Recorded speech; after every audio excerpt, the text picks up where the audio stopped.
Hey guys, tonight we begin a journey into a world so beautiful it hurt to look at, so perfect it had to shatter.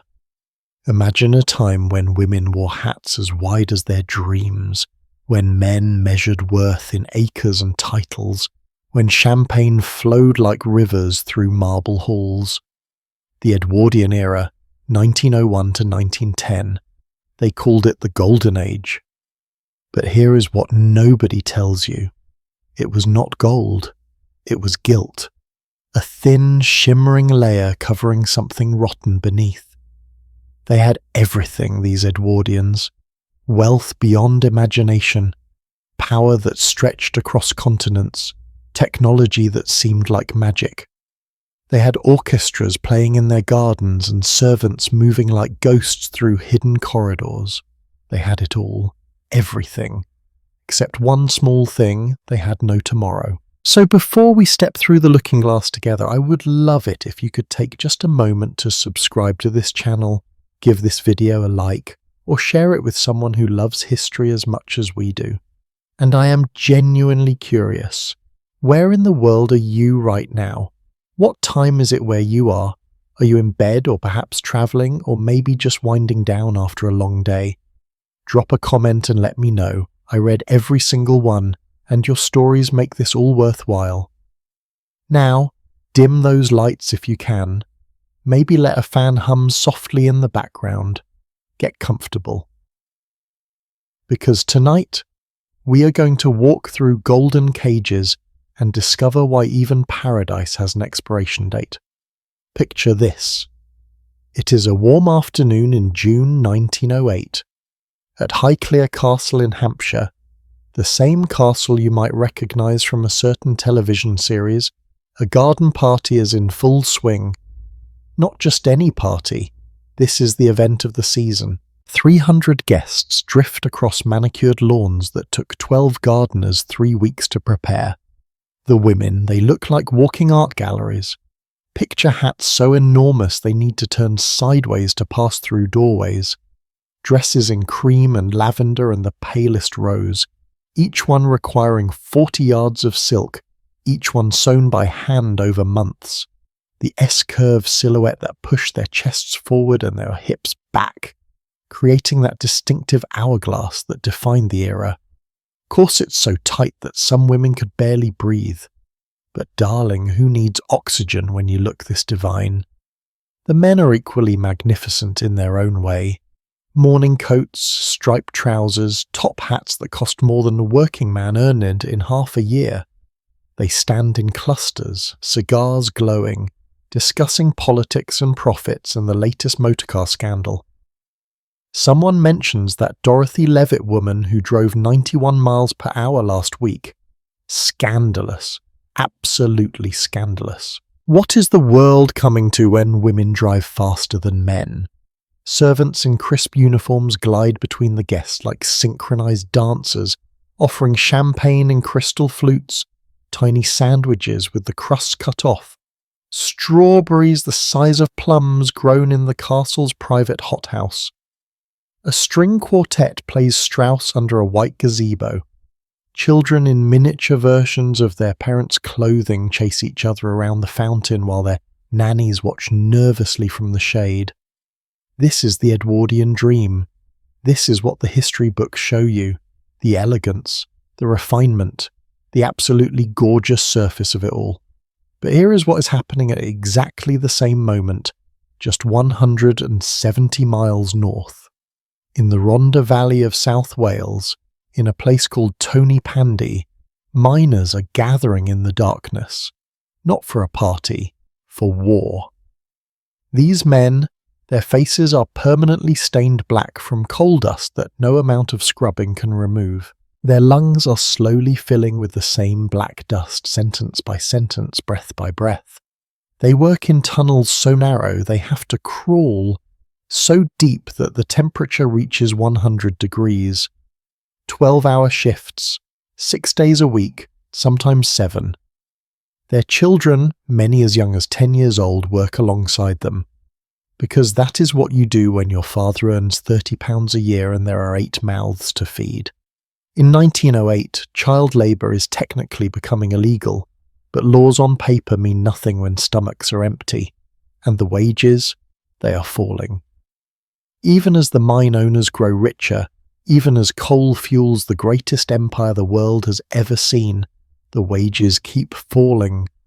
The Cambrian Combine, the company that owns these mines, announces another pay cut.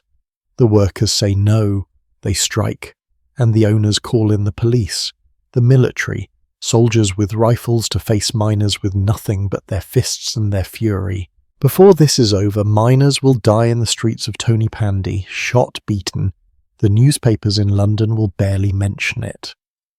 Because at the same moment those men are bleeding in the Welsh mud, the society pages are breathlessly describing the Duchess of Marlborough's latest ball. This is the real story of the Edwardian era, not just champagne and garden parties, but champagne and garden parties built on the backs of people who had never tasted champagne and never would. Let me give you some numbers, because numbers do not lie. The Coleman family, a well-to-do upper-middle-class family in London, their annual income is between £750 and £1,500. That is wealth. Real wealth. Mr. Coleman is a solicitor. They have a townhouse in Belgravia. They attend the theatre. They take holidays in Bath. Now, the cook who prepares the Coleman family's meals, she earns £30 a year, 30. That is 2% of what her employers make, and she is lucky. The maid who scrubs the floors, who empties the chamber pots, who rises at 5 in the morning and does not stop until 10 at night. £16 to £22 annually. Some years, less than 20. A maid's yearly wages would not buy Mrs. Coleman's hat for Ascot. Think about that. One hat. 1 year of labour. That is not an exaggeration. That is documented economic history. But it gets more fascinating in that way that makes your stomach turn. Because the Edwardian elite, they genuinely believed they deserved this. They were not evil, not exactly. They were convinced, absolutely convinced, that society worked this way because it should work this way, because they were better, more refined, more educated, more deserving. The Earl of Lytton wrote in his diary in 1907, and I am paraphrasing here, but the essence is exact. The lower classes are as different from us as a different species. They do not feel cold the way we do. They do not experience hunger with the same acuteness. They are built for labour as we are built for leadership. He genuinely believed this. He was considered a progressive, enlightened man. He donated to charities. He was kind to his servants by his standards, and he honestly thought poor people were biologically different. This is the mindset. This is the golden cage, beautiful, glittering, and completely, utterly wrong. Now you might be thinking, well, that was then. We are better now. We have learned, have we? Because when I look at the numbers today, when I see that the richest 1% own more wealth than the bottom 90% combined, when I watch billionaires build rocket ships while teachers need second jobs, I wonder, how different are we really? We just have better public relations. We do not have servants anymore. We have gig workers. We do not have coal mines. We have Amazon warehouses. Different costumes, same show. But back to our Edwardians, because their story gets even more interesting. See, the thing about building your entire civilization on inequality is that eventually people notice. And the Edwardian poor, they were starting to notice very loudly. Trade union membership in Britain in 1901, about 2 million workers. By 1910, approaching 4 million. By 1914, 4.1 million. That is more than double in just over a decade. These are not just numbers, these are millions of people saying enough. We have had enough. The strikes are increasing, not little strikes, massive strikes, industry-wide strikes, transportation strikes that bring entire cities to a halt, coal strikes that threaten to freeze the nation. And here is the fascinating part. The Edwardian elite have no idea what to do about it. Their whole system is based on the idea that poor people accept their place, that the natural order holds, but the natural order is cracking. In 1909, Chancellor David Lloyd George introduces something called the People's Budget. Revolutionary idea. Tax the rich to help the poor. Old age pensions, unemployment insurance. Basic human dignity funded by those who could afford it. The House of Lords, packed with aristocrats who have never worked a day in their lives, blocks it, refuses to pass it. Constitutional crisis. The king has to intervene. 2 general elections in 1910 alone, just to settle this one issue. The Lords eventually lose. They have to, because the alternative is revolution. And everybody remembers what happened in France a century before when the aristocrats pushed too far. But here is what makes the Edwardian era so tragic, so hauntingly beautiful in its doomed magnificence. They knew. On some level, they all knew it was ending. You can hear it in their music, see it in their art, read it in their letters. There is this melancholy running through everything, this sense of twilight. The poet Rupert Brooke writes about golden afternoons that last forever. Except they do not. They never do. And he knows it. They all know it. The garden parties get more elaborate. The fashion gets more extreme. The spending becomes almost manic. Because if you spend enough, build enough, consume enough, maybe you can outrun the shadow that is chasing you. But you cannot. You never can. King Edward VII himself, the man who gives this era its name, he embodies all of this. He loves pleasure, loves luxury, loves beautiful women, and he has many of them despite being married. He is called the Uncle of Europe because he is related to half the royal families on the continent. German Kaiser, Russian Tsar, Norwegian King, all his nephews and cousins. Surely they think family ties will keep the peace. Surely blood is thicker than politics. Spoiler alert, it is not. Edward knows something is coming. He works tirelessly on diplomacy. The Entente Cordiale with France in 1904, ending centuries of enmity. Improved relations with Russia. He is trying to build a network of friendship that can contain Germany's growing aggression. But it is like trying to stop a flood with sandbags. You can see the water rising. You can work as hard as you want. But when the dam breaks, and it will break, all your efforts mean nothing. Edward dies in May 1910, some say from a broken heart watching his world fracture, more likely from a lifetime of cigars and rich food and stress. But the symbolism is too perfect to ignore. The Edwardian era ends when Edward does. His son George becomes king, and George is a different man, simpler, less charismatic. He can feel that the age of kings as personalities is ending. Soon monarchs will be symbols, not leaders. Figureheads, not power brokers. Everything is changing.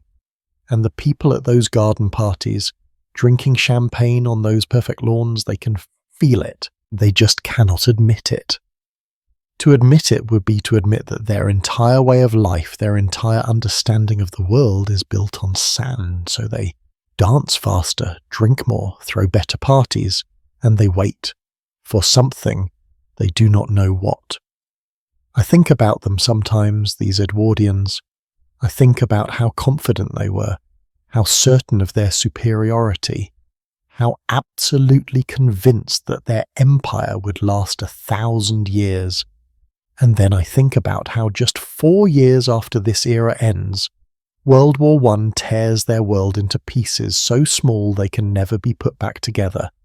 How the young men at those garden parties die in trenches, how the great houses become hospitals, then schools, then expensive museums, how the servants' children refuse to serve, how everything they thought was permanent turns out to be temporary.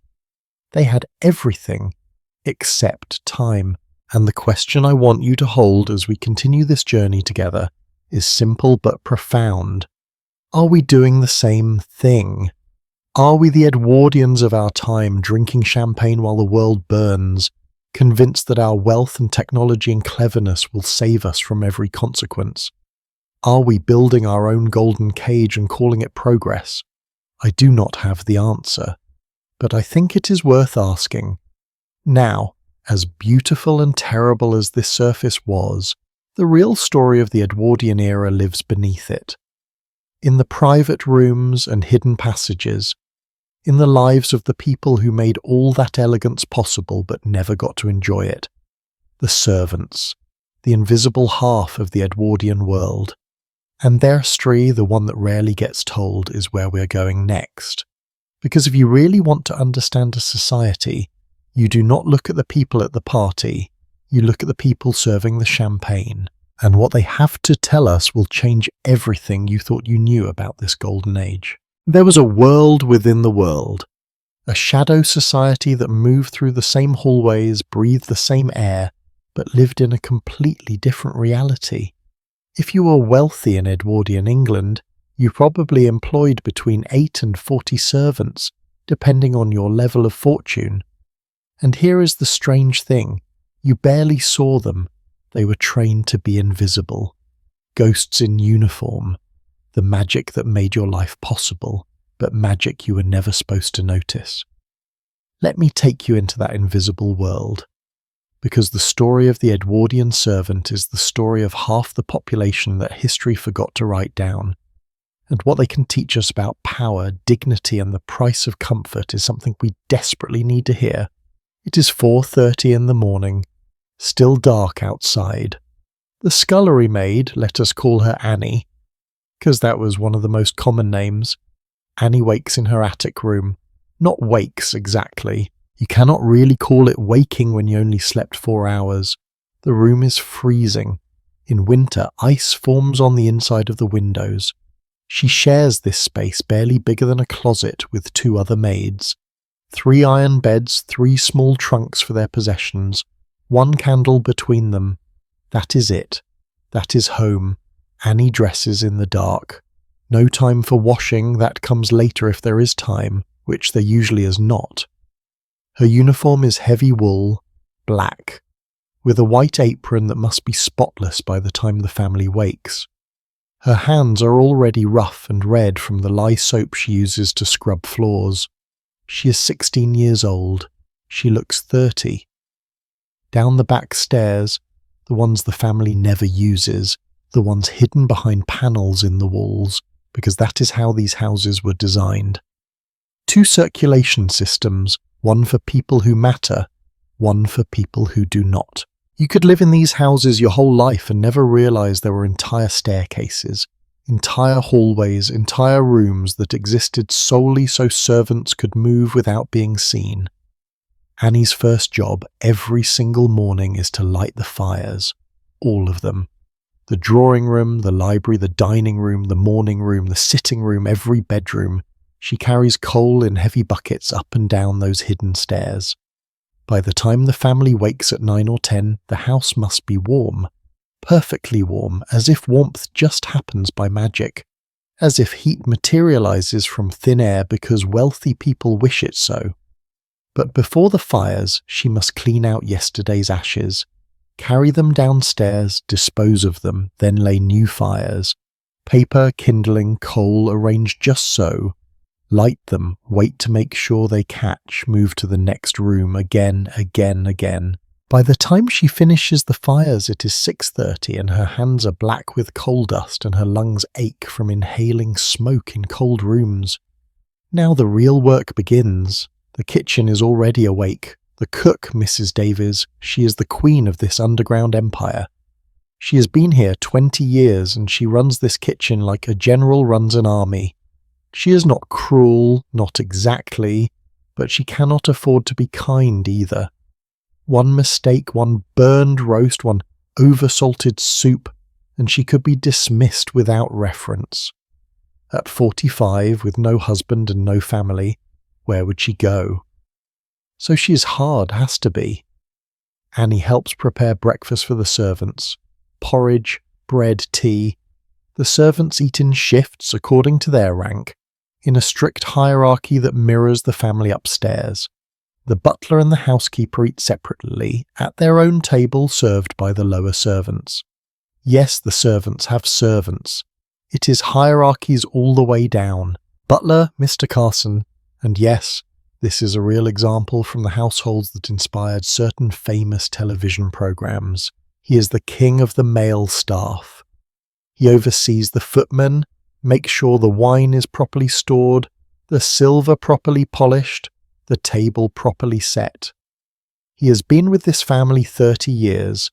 He earns £55 annually, which sounds like nothing, but it is more than double what Annie makes, and he also gets room, board and his uniform provided. By servant standards, he is wealthy. The footmen are young, handsome men, and this is not an accident. They are chosen specifically for their height and their looks. A tall, good-looking footman is a status symbol, like a fancy carriage or a thoroughbred horse. The taller you are, the more you earn. 6 feet tall, you might make £35 a year, 5 feet 8. £28, same job, different height, different pay because you're not valued for your work. You are valued for how you make the family look. The footmen wear elaborate livery. Think fancy military uniforms, but more absurd. Knee breeches, white stockings, powdered wigs in some households, though that is falling out of fashion by 1908. Gloves. Always gloves. Mr. Carson has a saying that one of the footmen, Thomas, likes to complain about. You're a footman, and a footman wears gloves. Even when carrying things, even when serving hot dishes, especially then, because the family must never be reminded that human hands touch their food. Here is what a footman's day looks like. Wake at 6, clean the family's shoes, all of them, polish them until you can see your reflection. Lay out the morning papers in the library, ironed so they are crisp, stand in the hallway. Just stand there, waiting, in case someone needs something. Open doors, carry things, serve breakfast, clear breakfast, stand in the hallway again, serve lunch, clear lunch, serve tea. Serve dinner, which is the big performance of the day, a 6-course meal that requires precision choreography.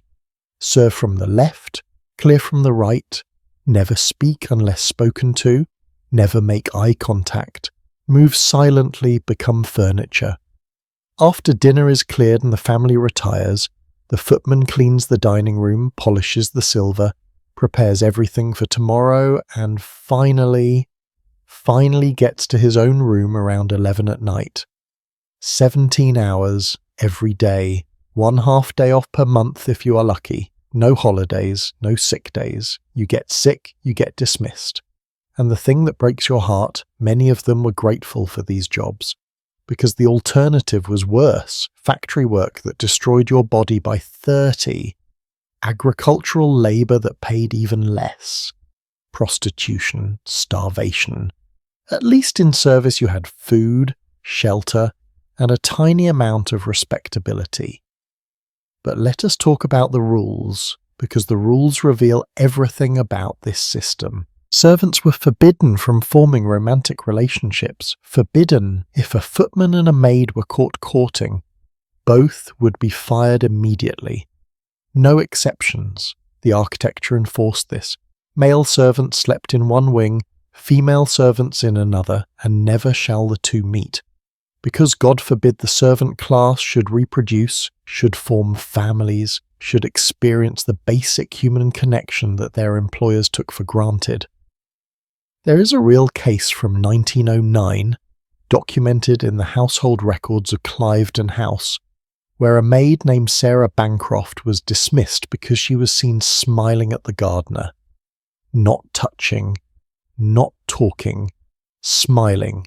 She was 19. She'd been with the family 3 years. She was thrown out with 1 hour's notice and no reference, which meant she would never work in service again. Her crime? A smile. Think about that. A smile could destroy your life. The housekeeper, Mrs. Hughes, let us call her, Though these names come from various real households, she is responsible for the female staff. She keeps the keys to every room, every cupboard, every closet. Nothing happens in this house without her knowledge. She is firm but fair, and the maids respect her because she remembers what it was like to be the lowest rung. She started as a scullery maid 40 years ago, worked her way up through sheer determination and perfect service. Never married, obviously. Housekeepers had to be unmarried. Married women were unreliable, the thinking went. They might get pregnant, might put their families before the household. Cannot have that. Mrs. Hughes earns £40 annually. She has her own sitting room, her own bedroom, and the authority to discipline any female servant. She is kind when she can be, but she also understands the reality. One complaint from the lady of the house and she is gone. 40 years of service mean nothing if Lady Grantham decides she does not like you. Now you might be wondering, did the servants hate their employers?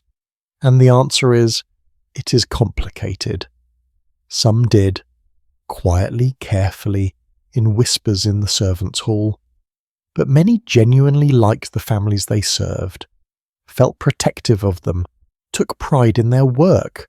Because when your entire identity is wrapped up in being excellent at something, even if that something is invisible labour for people who barely notice you exist, you find meaning in it. You have to. Otherwise, the weight of the injustice would crush you. There is a lady's maid named Anna in one household, and her relationship with her mistress is genuinely affectionate. The lady trusts Anna with everything. Her secrets, her fears, her hopes.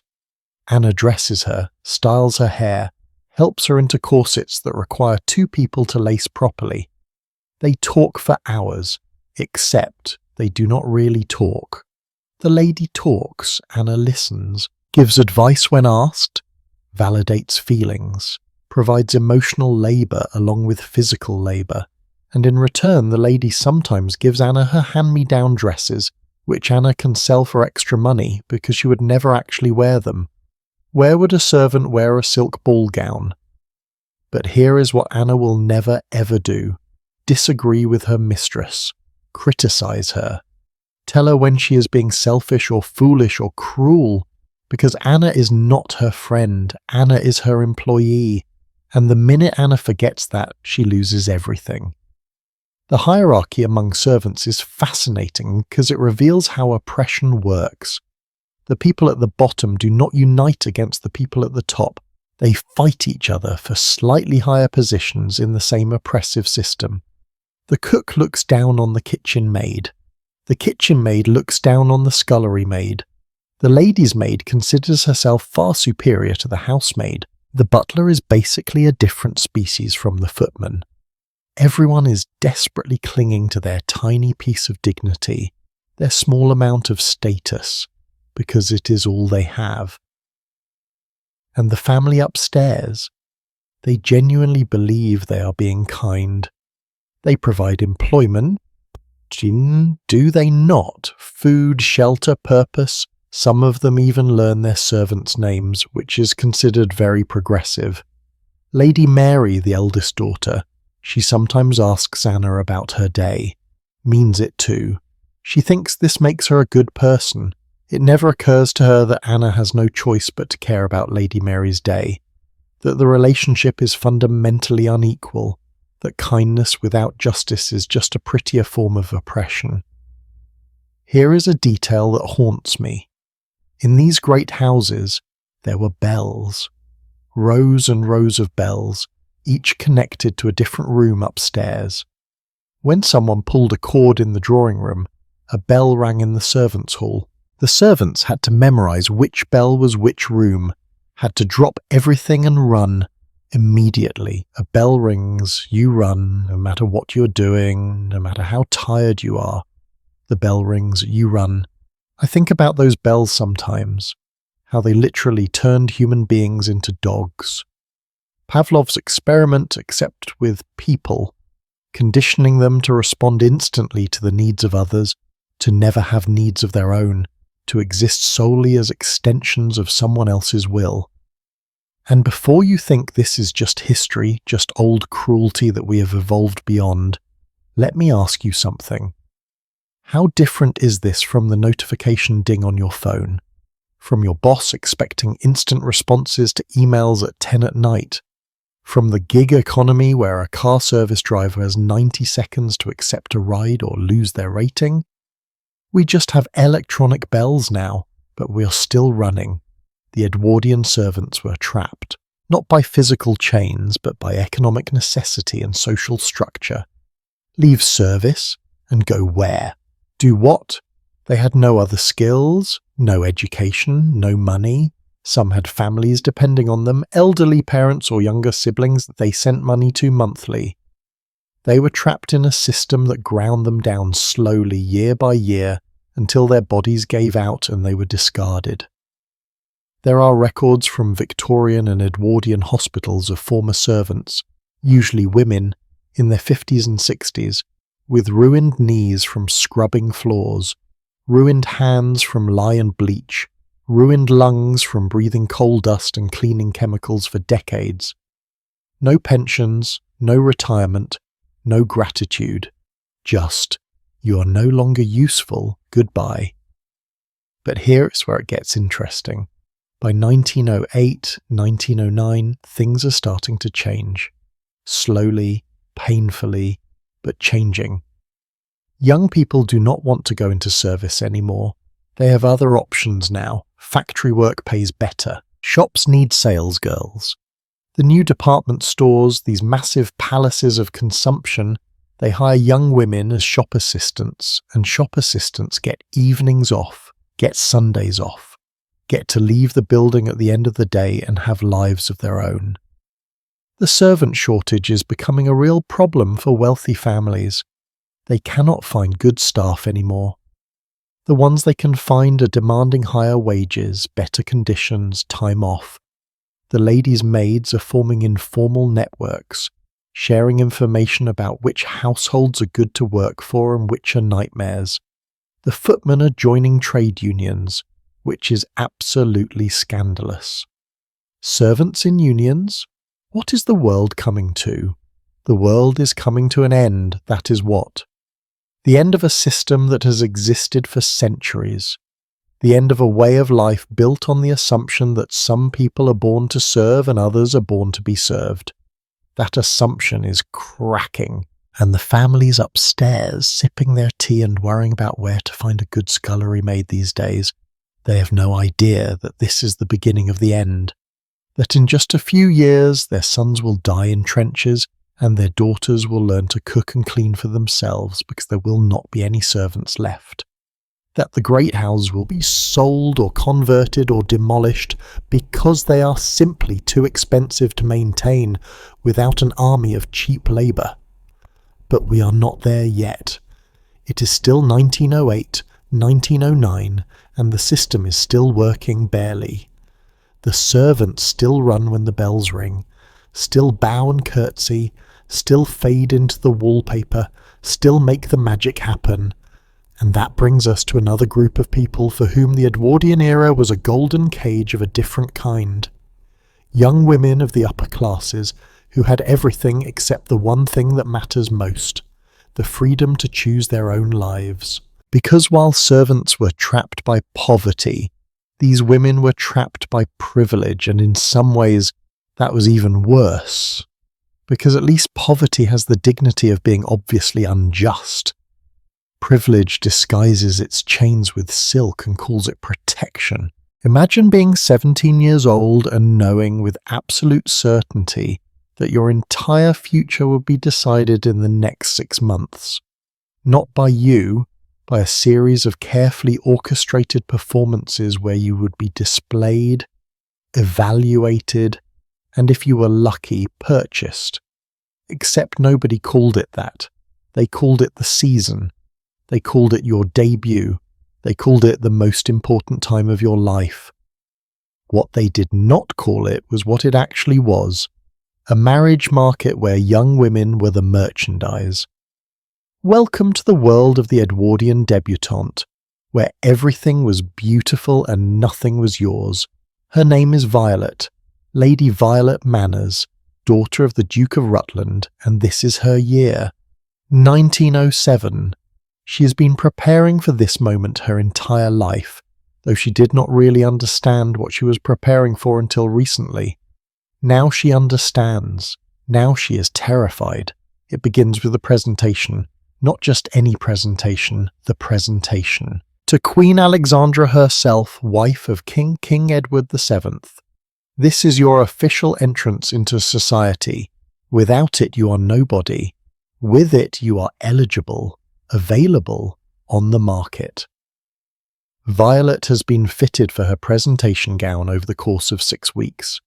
It must be white, absolutely white. Cream is unacceptable. Ivory is scandalous. White as snow, white as purity, white as a blank canvas waiting to be claimed. The dress has a train, not a little train, a 3-yard train of the finest silk embroidered with seed pearls that took 3 seamstresses 400 hours to sew by hand. The cost, approximately £150. Remember that number. That is more than a cook earns in 5 years. For one dress that you will wear once. But wait, it gets better. Or worse, depending on your perspective. On top of your head you must wear 3 ostrich feathers. White, naturally.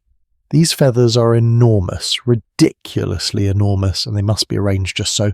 They are called the Prince of Wales feathers, and they symbolize your virginity, your status, your worthiness to be presented. The feathers alone cost £20. You could feed a working-class family for 6 months on the cost of 3 feathers you will wear for 2 hours. You also carry a bouquet, white roses, of course, tied with white ribbon, and you wear long white gloves that go past your elbows. Kid leather, butter soft, impossibly delicate. You cannot touch anything while wearing them because they stain if you look at them wrong. So here is Violet on the morning of her presentation, looking like a wedding cake that gained sentience. She has not eaten. You do not eat before your presentation because you might vomit from nerves, or worse, you might need to use the toilet, and you cannot use the toilet in this dress. The logistics are impossible, so you starve. Beauty requires sacrifice. Her mother, the Duchess, is more nervous than Violet, if that is possible. Because this matters more than anything. If Violet makes a mistake, if she trips, if she faints, if her train gets tangled, if she curtsies incorrectly, the family will be humiliated. The newspapers will write about it. The gossips will feast on it. And Violet's chances of making a good match, a brilliant match, will be damaged, maybe permanently. They arrive at Buckingham Palace at 3 in the afternoon. There are 200 other girls doing their presentations today. 200 families, 200 nervous mothers, 200 desperate hopes. The line of carriages stretches for blocks. You sit in your carriage, in your 3-yard train and your giant feathers, waiting, sometimes for hours, in the heat, in your corset, not eating, not drinking, just waiting. When it is finally your turn, you are ushered into the throne room. This room is designed to make you feel small. High ceilings, enormous chandeliers, walls covered in gilt and red velvet, and at the end, on raised thrones, sit King Edward and Queen Alexandra. He looks bored. He has seen 200 nervous girls today, and it is only 3:30. She looks kind but distant, like a beautiful statue that might come to life if you are very good. Violet walks forward. The trick is to move without appearing to move. Glide, like you are on wheels. Your train must flow behind you smoothly, which means you need to calculate your steps perfectly so it does not bunch up or drag or, God forbid, get stepped on by the girl behind you. You've practiced this hundreds of times. Your dance instructor made you walk with books on your head and a train made of sheets pinned to your dress. But this is different. This is real. This is everything. She reaches the Queen. Now comes the curtsy. This is not a casual curtsy. This is the court curtsy, which is basically a controlled collapse. You sink down, down, down until you are nearly on the floor, your back absolutely straight, your head bowed, your train pooling around you like spilled milk. You hold this position while your name is announced. Lady Violet Manners, daughter of His Grace the Duke of Rutland. Then you rise, smoothly, gracefully, without wobbling or grabbing anything or making any sound that would suggest this is physically difficult. Even though your legs are screaming and your corset is cutting off your circulation. The Queen nods, barely, just the tiniest acknowledgement that you exist. And you are done. You've been presented. You back away, still facing the Queen, because you never turn your back on royalty, never, and you try not to trip over your own train, and then you are out. You did it. You survived. Violet cries in the carriage on the way home, not from joy, from relief, and from the sudden understanding that her life has just been irrevocably changed. She is no longer a girl, she is a debutante. She is available, she is a product in a very expensive shop window. Now the season begins in earnest. For the next 5 months, from January through June, Violet will attend an average of 3 social events per day. Balls, dinners, luncheons, garden parties, races, regattas, operas, theatre performances. This is not fun. This is work. This is a job interview that lasts 5 months and your entire future depends on your performance. At each event, Violet is chaperoned. She cannot go anywhere alone. Cannot speak to a man without a married woman present, cannot dance with the same man more than twice in one evening, or people will assume they're engaged, cannot accept gifts, cannot correspond, cannot make any decision about her own life without approval from her mother, her father, her chaperone, society itself, and the men she meets, they are not there for love. Let us be very clear about this. Marriage among the upper classes in Edwardian England is a business transaction, a merger of families, of fortunes, of estates. Love is a nice bonus if it happens, but it is not the point. The point is land. Land is everything, land is wealth, land is power, land is the only thing that really matters. An aristocratic family's status depends entirely on how many acres they own, and can pass to the next generation. This is why marriages are so carefully arranged. You do not marry for beauty or personality or compatibility. You marry for acreage. Here is how it actually works. Violet's father, the Duke, he has 20,000 acres, but his estate is entailed, which means it can only pass to a male heir. He has 3 daughters and no sons. Do you see the problem?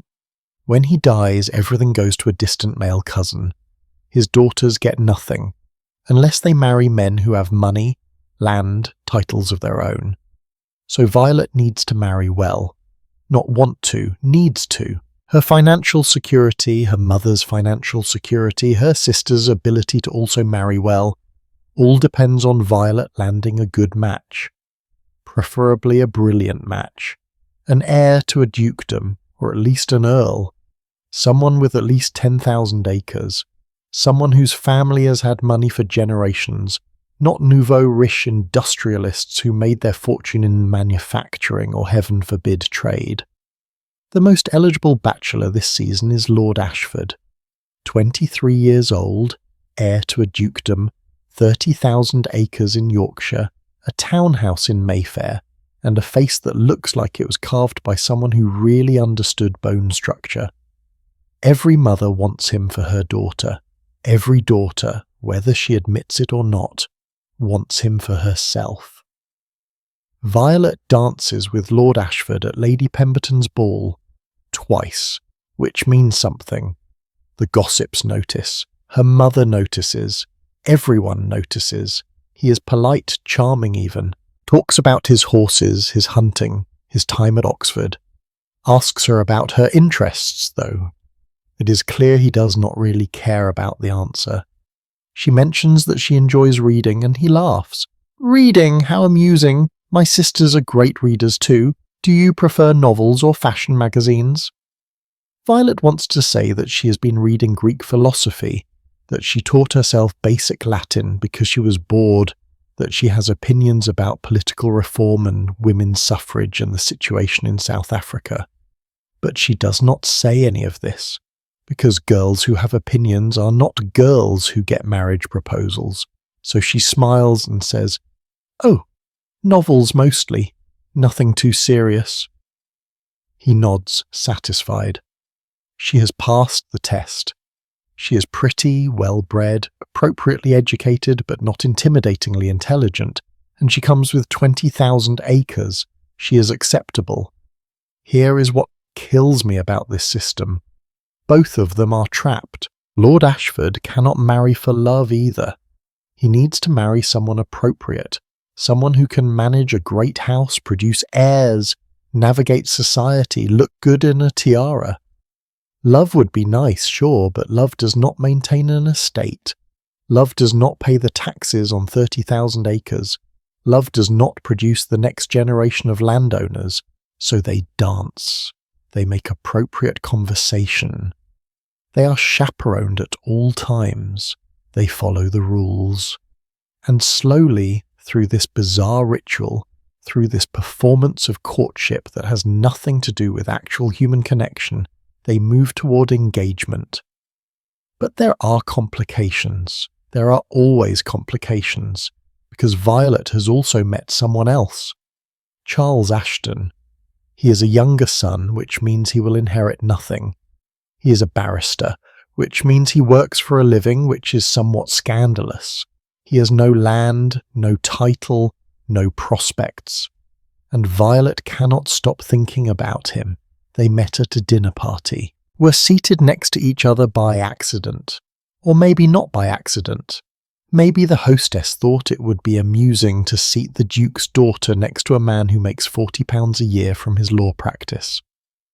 And they talked, really talked, about books they had both read, about ideas, about the world beyond the drawing room. He treated her like she had a mind, like her thoughts mattered, like she was a person, not a pretty doll to be displayed and sold. And now Violet is in an impossible position. She can marry Lord Ashford, secure her future, fulfill her duty to her family, and be quietly miserable for the rest of her life. Or she can follow her heart, marry Charles Ashton, be disowned by her family, live in a tiny flat in London, and be happy. Maybe. If happiness is even possible when you have disappointed everyone who ever loved you and lost everything you ever knew. What would you do? I am genuinely curious, because this is not ancient history, this is barely a century ago. Your great-great-grandmother might have faced this exact choice, and the echoes of this choice still reverberate today. How many people do you know who married for security instead of love? How many people stay in situations that make them unhappy because leaving would be too difficult, too expensive, too socially complicated? The golden cage exists in every era. We just change the bars. Most debutantes chose security, obviously, because the alternative was genuinely terrifying. No money, no home, no support, no re-entry into society if you change your mind. You make that choice once and you live with it forever. So they chose the lords and the earls and the future dukes. They chose 30,000 acres over £40 a year. They chose safety over joy. And you know what?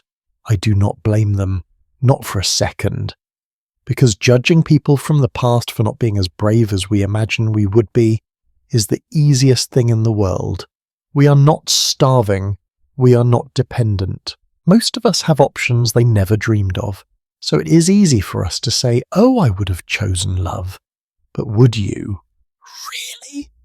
If it meant losing everything, everyone. Some did, though.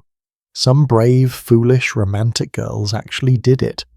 ran away with the penniless younger son or the charming artist or the struggling writer, were disowned, were cut off, and then what?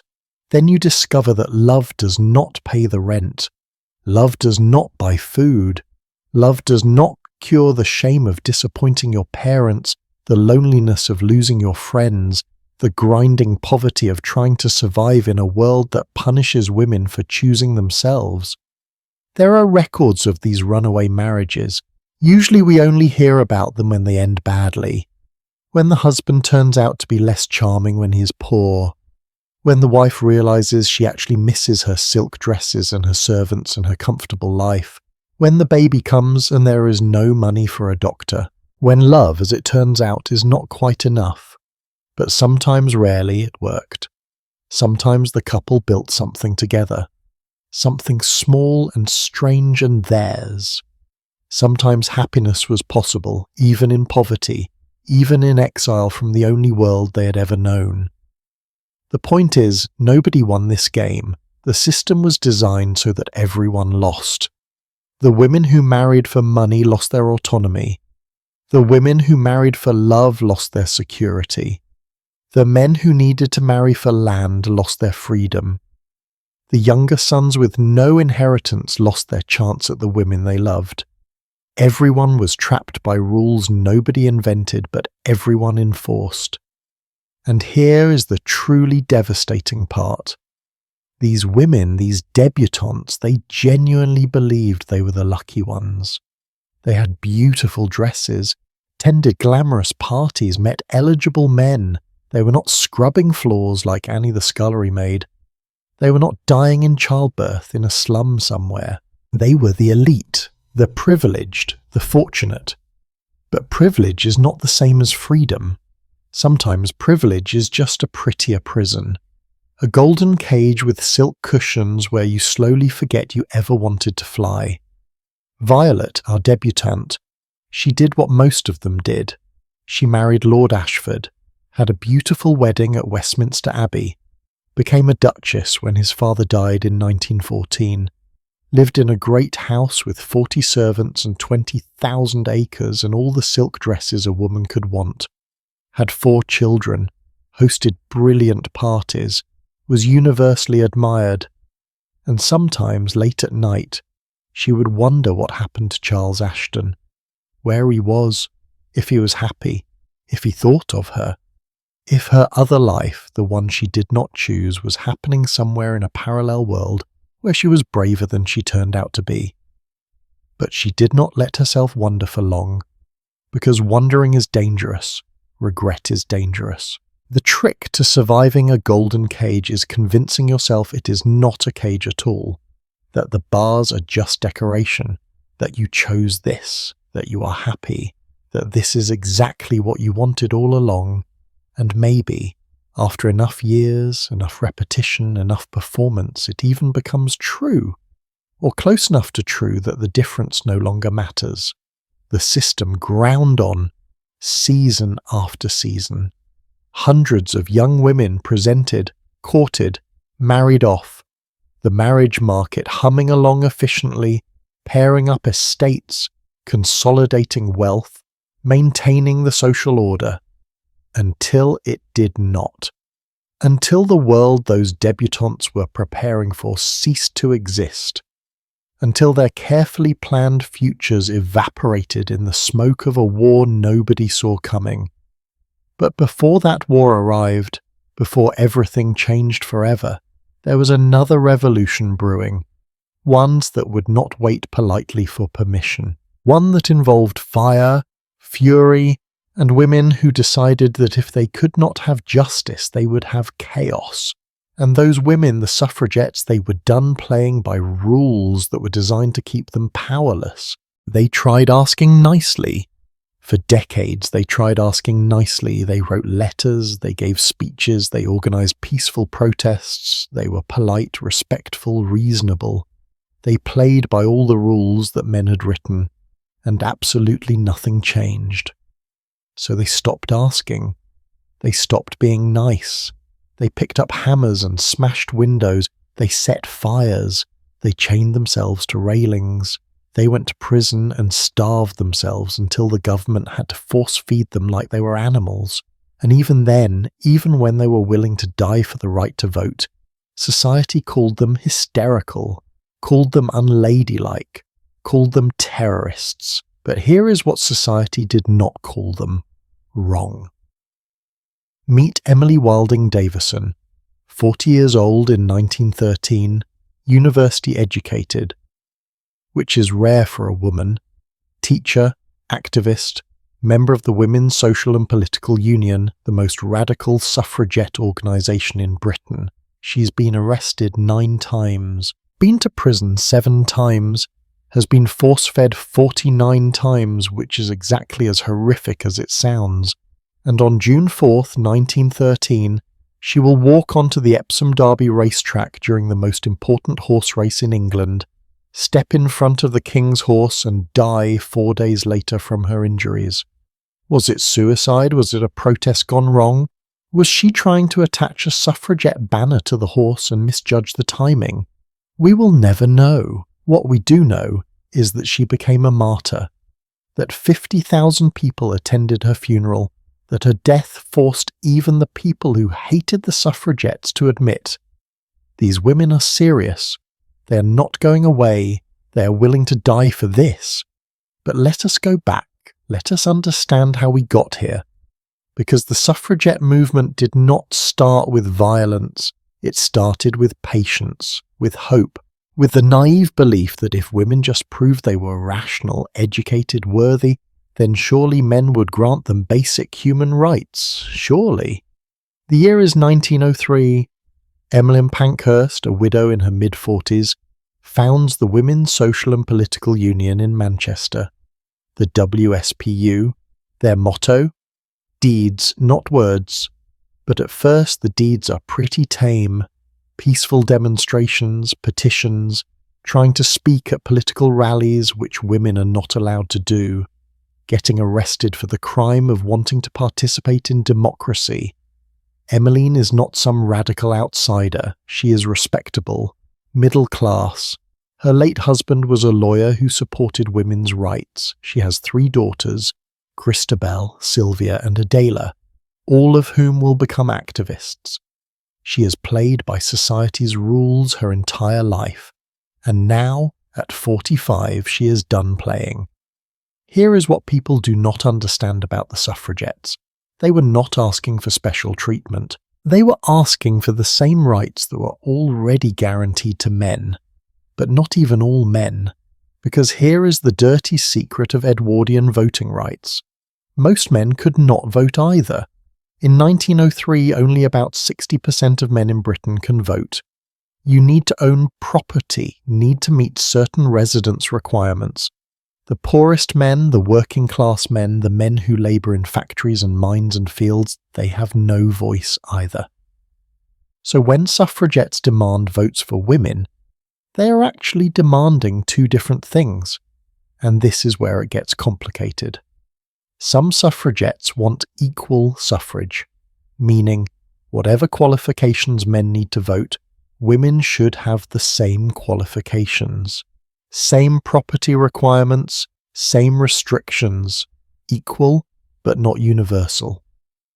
These are mostly the middle class and upper class suffragettes. They figure, let us win the principle first, then we can expand it later. But other suffragettes, especially the working class ones, say, that is not enough. We should be fighting for universal suffrage. Every adult should vote, regardless of gender, regardless of wealth. Why are we accepting a system that excludes poor people? Why are we fighting for rich women to vote, while poor men and poor women both remain voiceless? This division will eventually split the movement. But in 1903 they are united. The enemy is clear, a government that refuses to even consider women as political beings. A society that treats women as permanent children, incapable of rational thought, unsuited for public life. The first militant action happens in October 1905. Christabel Pankhurst and Annie Kenney attend a political meeting in Manchester where Liberal politician Sir Edward Grey is speaking. They unfurl a banner asking, "Will the Liberal government give votes to women?" They are thrown out. Christabel spits at a policeman, a deliberate provocation. Both women are arrested. Christabel is sentenced to 7 days in prison. Annie gets 3 days, and the newspapers go insane. Women arrested, sent to prison for politics. The scandal is delicious, the coverage is massive, and the suffragettes learn something crucial. Peaceful protests get ignored. Violence gets attention. This is a lesson that every revolutionary movement eventually learns. The powerful do not listen to polite requests, they listen to disruption, so the disruption escalates. In 1906, suffragettes interrupt political speeches. They chain themselves to railings outside Parliament. They refuse to pay taxes, arguing, "No taxation without representation," the same principle that sparked the American Revolution. Some of them barricade themselves in their homes when bailiffs come to seize their property. The government has to break down doors to collect taxes from middle-aged school teachers. It is embarrassing, it is scandalous, it is working. Then comes 1908, and this is when things get serious. The WSPU organises a massive rally in Hyde Park. Estimates vary, but somewhere between 250,000 and 500,000 people attend. 7 platforms, 80 speakers, all demanding votes for women. It is the largest political demonstration in British history up to that point. Surely, the government will have to respond. The government ignores it completely. Prime Minister Herbert Asquith refuses to meet with suffragette leaders, refuses to even acknowledge the issue. And this is the moment when Emmeline Pankhurst realises peaceful protest, no matter how massive, is not enough. They need to make it impossible for the government to ignore them. They need to become a crisis, so they do. They start smashing windows. Specifically, they target government buildings and businesses on Oxford Street and Bond Street, London's most fashionable shopping districts. On one day in March 1912, suffragettes break hundreds of windows in coordinated attacks across London. The sound of shattering glass becomes the sound of women's rage. Why windows? Because windows represent something. They represent the gleaming facade of a society that pretends everything is fine. Smash the windows and you expose the ugliness behind the glass. Also, breaking windows is property damage, which is a crime, but it does not hurt anyone. The suffragettes are very careful about this. Their violence is symbolic, not physical. They destroy things, not people. Well, mostly. Because some suffragettes go further. They set fires. Mailboxes, empty buildings, railway stations. In 1913 alone, there are dozens of arson attacks attributed to suffragettes. They burn down a Scottish castle. They bomb a house being built for David Lloyd George, who will later become Prime Minister. Nobody is hurt in these attacks because the suffragettes always give warnings, always make sure buildings are empty. But still, this is terrorism by any modern definition. Politically motivated violence designed to create fear and force change, and the British public is horrified. These are not working-class rioters. These are educated, respectable women. Teachers, nurses, shopgirls, middle-class ladies who should be having tea and doing embroidery. And instead they are making bombs. The government responds with brutal repression, mass arrests. By 1914, over 1,000 women have been imprisoned for suffragette activities. And prison is not a gentleman's affair. These are real prisons. Holloway Prison in London becomes the unofficial headquarters of the suffragette movement because so many of them are there at any given time. In prison, the suffragettes refuse to be treated as criminals. They demand political prisoner status, which the government refuses to grant. So they go on hunger strike. If the government will not recognize their humanity, they will stop eating. Simple as that. Now, the government has a problem. If these women die in prison, they become martyrs. The movement grows stronger, but if the government releases them, it looks weak. So they come up with a solution that is so cruel, so degrading, it is hard to believe it actually happened. Force feeding. Let me describe this for you, because you need to understand what these women endured. The prisoner is held down by multiple guards, sometimes strapped to a chair. A rubber tube about 2 feet long is forced up her nostril, or down her throat if they cannot get it through the nose. The prisoner is choking, gagging, vomiting. The tube is pushed down into her stomach. Then a mixture of milk, eggs, and beef broth is poured through a funnel into the tube. The prisoner cannot breathe properly, cannot stop the gagging reflex. It feels like drowning, like dying. This happens once a day, sometimes twice a day, for as long as the hunger strike continues. Days, weeks.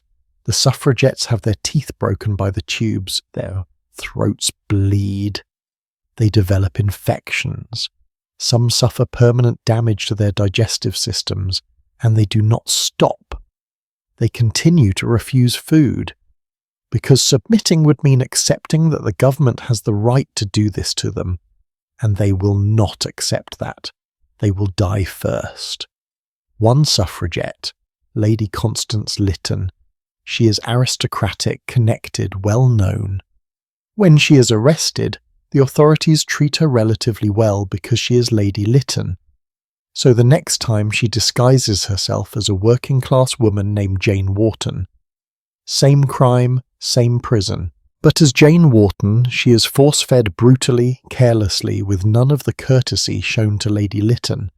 She later writes about this, exposing how class determines even the violence you experience from the state. She suffers a stroke from the force-feeding and never fully recovers. Can you imagine being so committed to a cause that you would disguise yourself to experience worse treatment? That you would volunteer for brutality to prove a point? The suffragettes were extraordinary. Say what you want about their methods, you cannot deny their courage. The government eventually passes the Prisoners' Temporary Discharge for Ill Health Act in 1913. The suffragettes call it the Cat and Mouse Act. Here is how it works. When a suffragette gets too weak from hunger striking, the authorities release her to go home to recover. Then, once she is healthy again, they rearrest her to serve the rest of her sentence. Catch and release, over and over. Psychological torture disguised as mercy. Now let us talk about the colours, because the suffragettes understood something that modern activists sometimes forget. Symbolism matters, branding matters, you need to be recognisable, green, white and violet. These are the colours of the suffragette movement. Green for hope, white for purity, violet for dignity. Together they spell Jibuvai, give women votes. Clever, right? Suffragettes wear ribbons, sashes, jewellery in these colours. You can spot a suffragette across a crowded room. You can signal your allegiance without saying a word. The jewellery becomes particularly important because it is subtle enough to wear in public without getting harassed, but obvious enough to show solidarity. Brooches with green, white and violet stones. Necklaces, rings. Some of this jewellery is beautiful, intricate, expensive. Some of it is cheap, mass-produced, available to working women. The movement understands that if you want mass support, you need to be accessible to the masses. Now here is where it gets morally complicated. And I think this is worth sitting with for a moment. The suffragette movement is overwhelmingly white, middle class. It does not seriously address the concerns of women of colour, working class women, or women in Britain's colonies. In fact, some suffragettes use racist arguments to support their cause. They say things like, Indian men can vote in British elections, but British women cannot. Surely we are more qualified than colonial subjects to participate in government. This is the ugly truth. Progressive movements are not automatically good on all issues. People fighting against their own oppression can be perfectly comfortable with oppressing others. The suffragettes wanted equality, but only for women like them. They were not intersectional, to use modern language. They were fighting for gender equality within an existing system of class and racial hierarchy that they mostly accepted. Does this invalidate what they achieved? I do not think so, but it complicates it.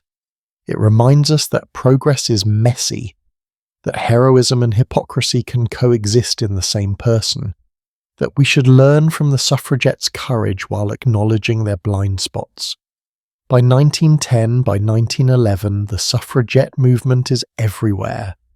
It is the topic of conversation at every dinner party. The newspapers cannot stop writing about it. The government cannot ignore it anymore, though they desperately want to. Public opinion is shifting slowly but definitely. More men are supporting votes for women, not because they suddenly developed feminist consciousness, but because the alternative, endless disruption, is worse. But then there is the opposition, and the opposition is fierce. Anti-suffrage organisations, composed of both men and women, argue that women are naturally unsuited for politics, that their brains are smaller, that they are too emotional, too irrational, that giving women the vote would destroy the family, corrupt womanhood, destabilise society. These arguments sound absurd now, but they were taken seriously then. They were considered legitimate political positions, not the laughable nonsense they actually were. Some women oppose suffrage too. They genuinely believe that women are better off focusing on domestic life, on being wives and mothers, that politics is dirty, unfeminine beneath them, that men will respect women more if women stay in their proper sphere. It is internalized oppression, but it is real. And it makes the fight harder because the suffragettes cannot even claim to speak for all women. What I find fascinating is how the debate about suffragettes mirrors modern debates about activism. People then said, "I support women's rights, but I do not support their methods. Violence is never the answer. They are hurting their own cause." Sound familiar? Every generation says this about every revolutionary movement. I would support you if you protested peacefully. But peaceful protests get ignored. I would support you if you are not so disruptive. But disruption is the point. The suffragettes understood something essential. Power concedes nothing without a demand. It never has, and it never will. You cannot ask politely for your rights and expect the people benefiting from your oppression to hand them over. You have to take them. You have to make keeping you powerless more expensive than granting you equality. By 1914, Britain is on the verge of granting women suffrage. Not because the government suddenly saw the light, because the suffragettes made it politically impossible to continue denying it, because they fought, because they suffered, because they refused to stop. And then, in August 1914, something happens that changes everything. The world goes to war. And suddenly the suffragettes have a choice. Continue fighting the government during wartime or suspend the campaign and support the war effort. Emmeline Pankhurst, controversial to the end, chooses to support the war. She encourages women to take on wartime work, to keep the country running while men are fighting. Other suffragettes like Sylvia Pankhurst oppose the war and continue fighting for both suffrage and peace.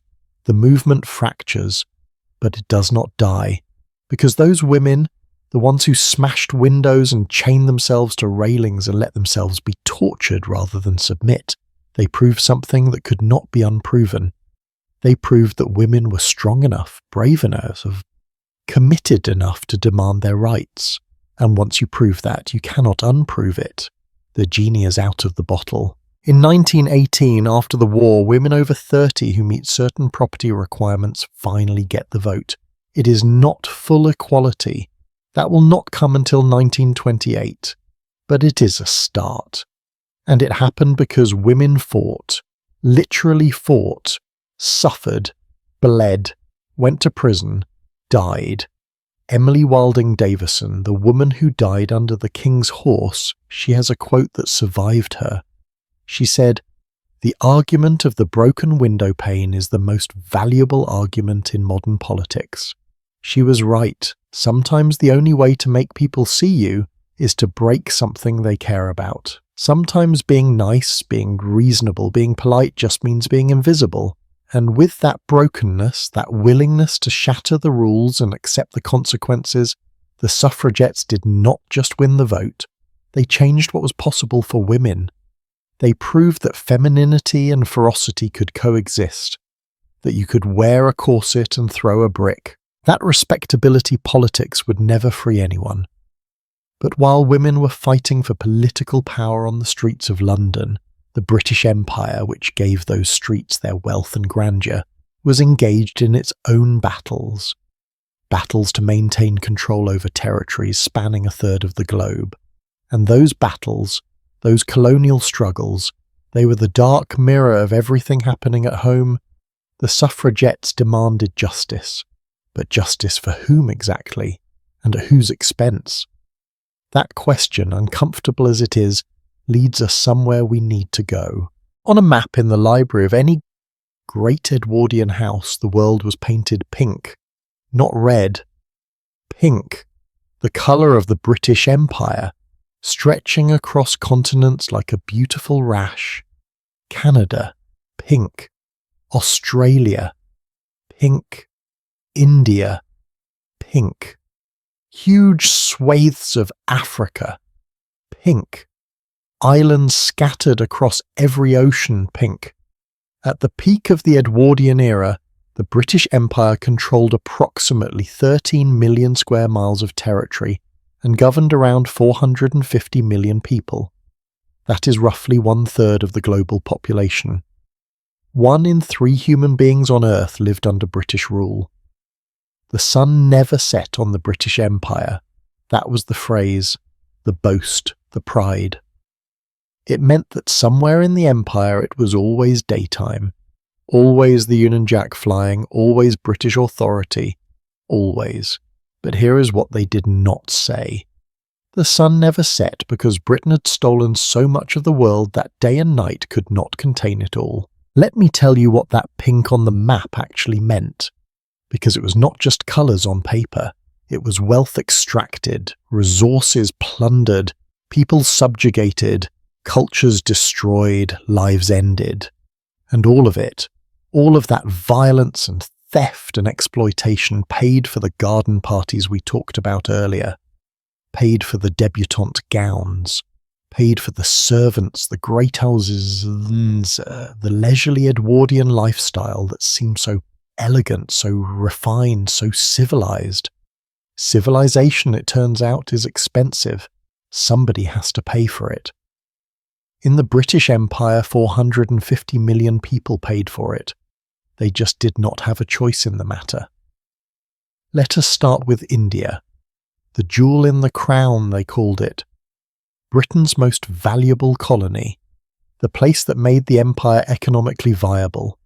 India in 1901 has approximately 300 million people. Britain has around 40 million. So to be clear, a nation of 40 million is ruling a nation of 300 million. How? Not through consent, obviously. Through military force, economic control, and a bureaucracy specifically designed to extract maximum wealth while providing minimum investment in return. The British East India Company, which governed India before the British Crown took over directly in 1857, operated on a simple principle: take everything valuable, send it to Britain, sell it back to India at a markup. Cotton, grown in India, shipped to British textile mills, manufactured into cloth, sold back to Indians at prices they could barely afford. The Indians who grew the cotton could not afford the shirts made from their own cotton. This is not ancient history. This is Edwardian era economic policy. The famines tell you everything you need to know. Between 1876 and 1902, India experienced multiple catastrophic famines that killed somewhere between 12 and 30 million people. The estimates vary because, frankly, the British did not consider Indian deaths worth counting precisely. 12 million, maybe 30 million, somewhere in there, lost to starvation while India was exporting food. You read that correctly. During these famines, India was exporting food. Wheat, rice, other grains, all shipped to Britain while Indians starved. Why? Because the market demanded it. Because British merchants could make money selling Indian grain elsewhere. Because the free market, that sacred principle of British economics, does not care if you starve, it only cares if you can pay. The Viceroy of India during one of these famines, Lord Lytton, the same man whose father wrote that poor people were a different species, held an elaborate banquet for 60,000 guests to celebrate Queen Victoria becoming Empress of India. This was in 1877, in the middle of a famine. While people were eating bark from trees and dying in the roads, Lord Lytton threw a party, and he genuinely saw no contradiction here. The famine was unfortunate, certainly, but it was the Indians' own fault for not adapting to market forces. If they would just work harder, be more efficient, they would be fine. This is what imperial logic does to your brain. It makes you capable of hosting a feast while people starve and feeling righteous about it.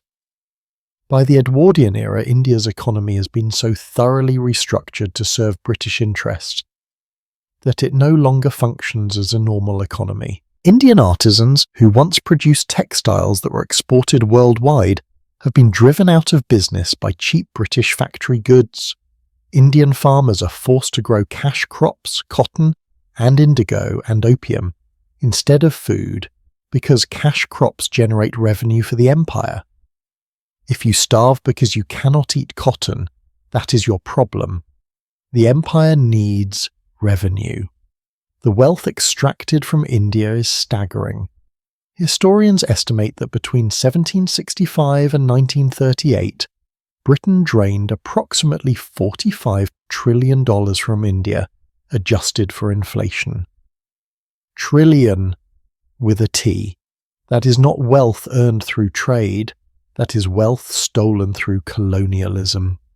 And where does all that wealth go? It builds Britain. It funds the Industrial Revolution.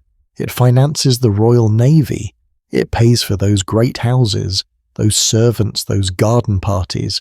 Every elegant moment of Edwardian England is soaked in Indian blood and Indian poverty. But it is not just India.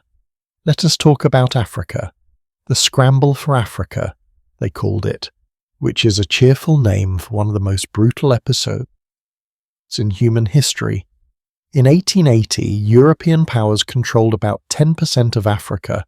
By 1914, they controlled 90%. In less than 35 years, an entire continent was carved up, divided, conquered, and colonized.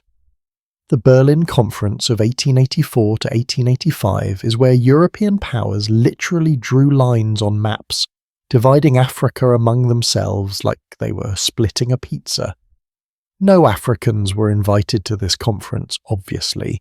Why would you invite the people who actually live somewhere to a meeting about who gets to own their land? That would be ridiculous. Britain takes Egypt, Sudan, Kenya, Uganda, Nigeria, Ghana, South Africa, Zambia, Zimbabwe, and more. Just takes them, declares them British territory, imposes British law, British currency, British administration, and if the locals object, well, that is what the Maxim gun is for. The Maxim gun is the first portable machine gun invented in 1884. It can fire 600 rounds per minute. It gives European armies an overwhelming technological advantage over African forces. There is a poem, a darkly humorous poem that circulates among British soldiers in Africa. Whatever happens, we have got the Maxim gun, and they have not. That is the empire in a nutshell. Superior firepower presented as superior civilization. In South Africa, The British fight the Second Boer War from 1899 to 1902. This is a war against Dutch settlers, the Boers, who refuse to accept British authority over the gold and diamond mines in the region. The British win, eventually, but not cleanly. They invent something new during this war: concentration camps. Yes, concentration camps. Decades before the Nazis, the British Empire creates camps where they forcibly relocate Boer civilians, mostly women and children, to prevent them from supporting Boer fighters. The conditions in these camps are atrocious: malnutrition, disease, overcrowding. Approximately 28,000 Boer civilians die in these camps, mostly children. They die of measles, typhoid, dysentery, and Boer. They die because the camps have inadequate food, inadequate medical care, inadequate everything. They die because the British policy is to break Boer resistance by any means necessary, and dead children are an acceptable cost. Black Africans are also placed in separate camps, and conditions there are even worse. Estimates suggest around 20,000 black Africans die in British concentration camps during the Boer War. But again, the numbers are imprecise because who counts? This is the British Empire that Edwardians are so proud of. This is what the sun never setting looks like up close. It looks like children dying in camps, it looks like famines, it looks like wealth extracted and suffering ignored. Now you might be thinking, surely people back then knew this was wrong, surely someone objected. And yes, some did. There were anti-imperialist activists, socialist critics, humanitarians who documented the abuses. Emily Hobhouse, a British woman, visited the concentration camps in South Africa and reported on the conditions. Her reports caused a scandal. The government launched an inquiry, and then basically nothing changed. Because the empire was too profitable to stop, because the people with power benefited from the system, because it is very easy to ignore atrocities when they happen far away and make you rich. The justification for all of this? The white man's burden. This is a real phrase popularized by Rudyard Kipling in an 1899 poem. The idea is that white Europeans have a moral duty, a burden, to civilize the non-white peoples of the world, to bring them Christianity, education, proper government, modern technology. The colonized should be grateful according to this logic. Britain is not exploiting them, Britain is helping them. Yes, the process is violent. Yes, people die, but that is the price of progress. Civilizing the savage is difficult work. This ideology is taught in schools, preached from pulpits, repeated in newspapers. It becomes common sense. Of course, the empire is good. Of course, British rule is beneficial. Look at all the railways we built in India. Look at all the schools. Look at all the hospitals. Never mind that the railways were built to extract resources more efficiently. Never mind that the schools taught Indians to serve British interests. Never mind that the hospitals treated a tiny fraction of the population. The empire is generous. The empire is benevolent. The empire is a gift to the world. And here is the thing that makes this especially insidious. Some colonized people start to believe it.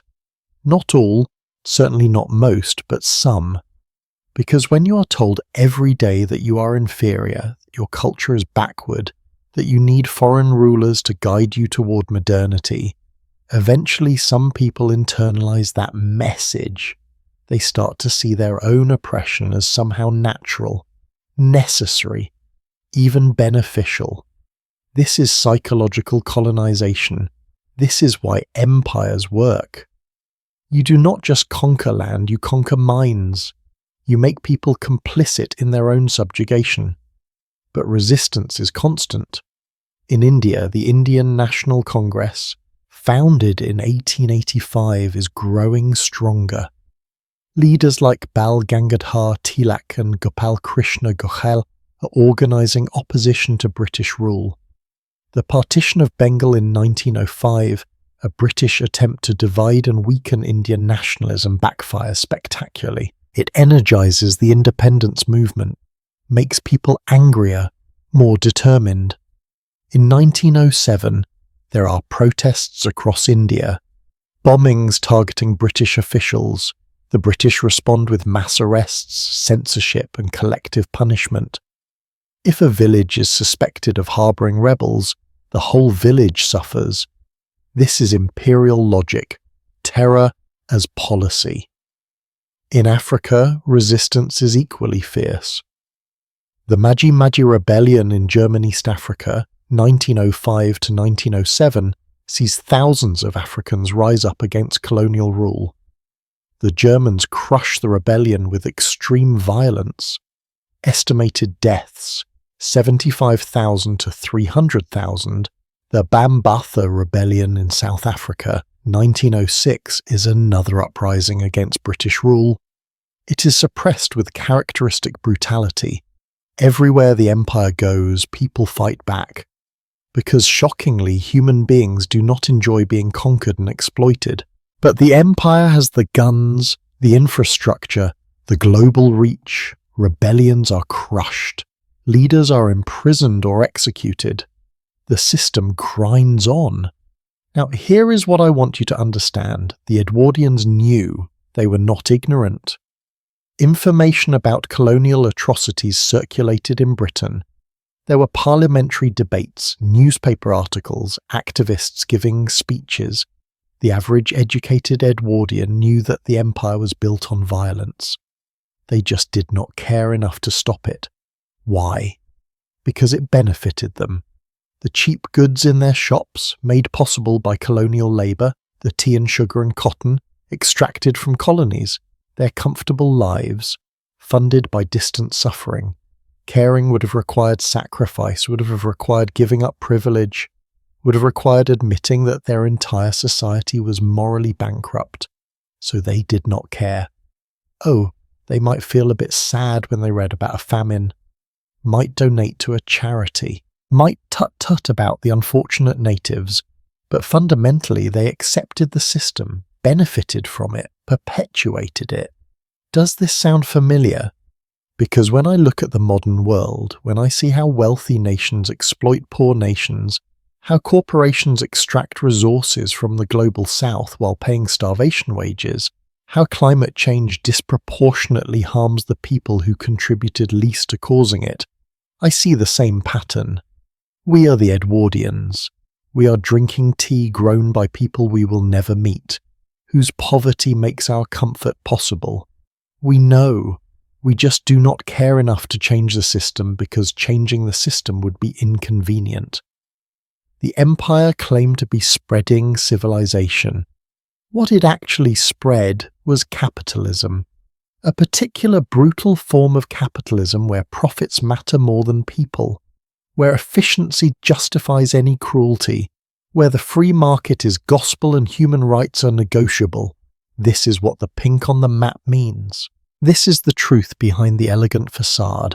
The Edwardian era was not just a golden age for Britain, it was a catastrophe for hundreds of millions of people who had the misfortune of living on land that Britain wanted. And the tragedy, the real tragedy, is that the Edwardians genuinely believed they were the good guys.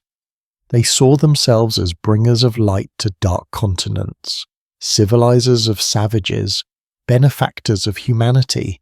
Their racism was not malicious in their minds. It was just reality.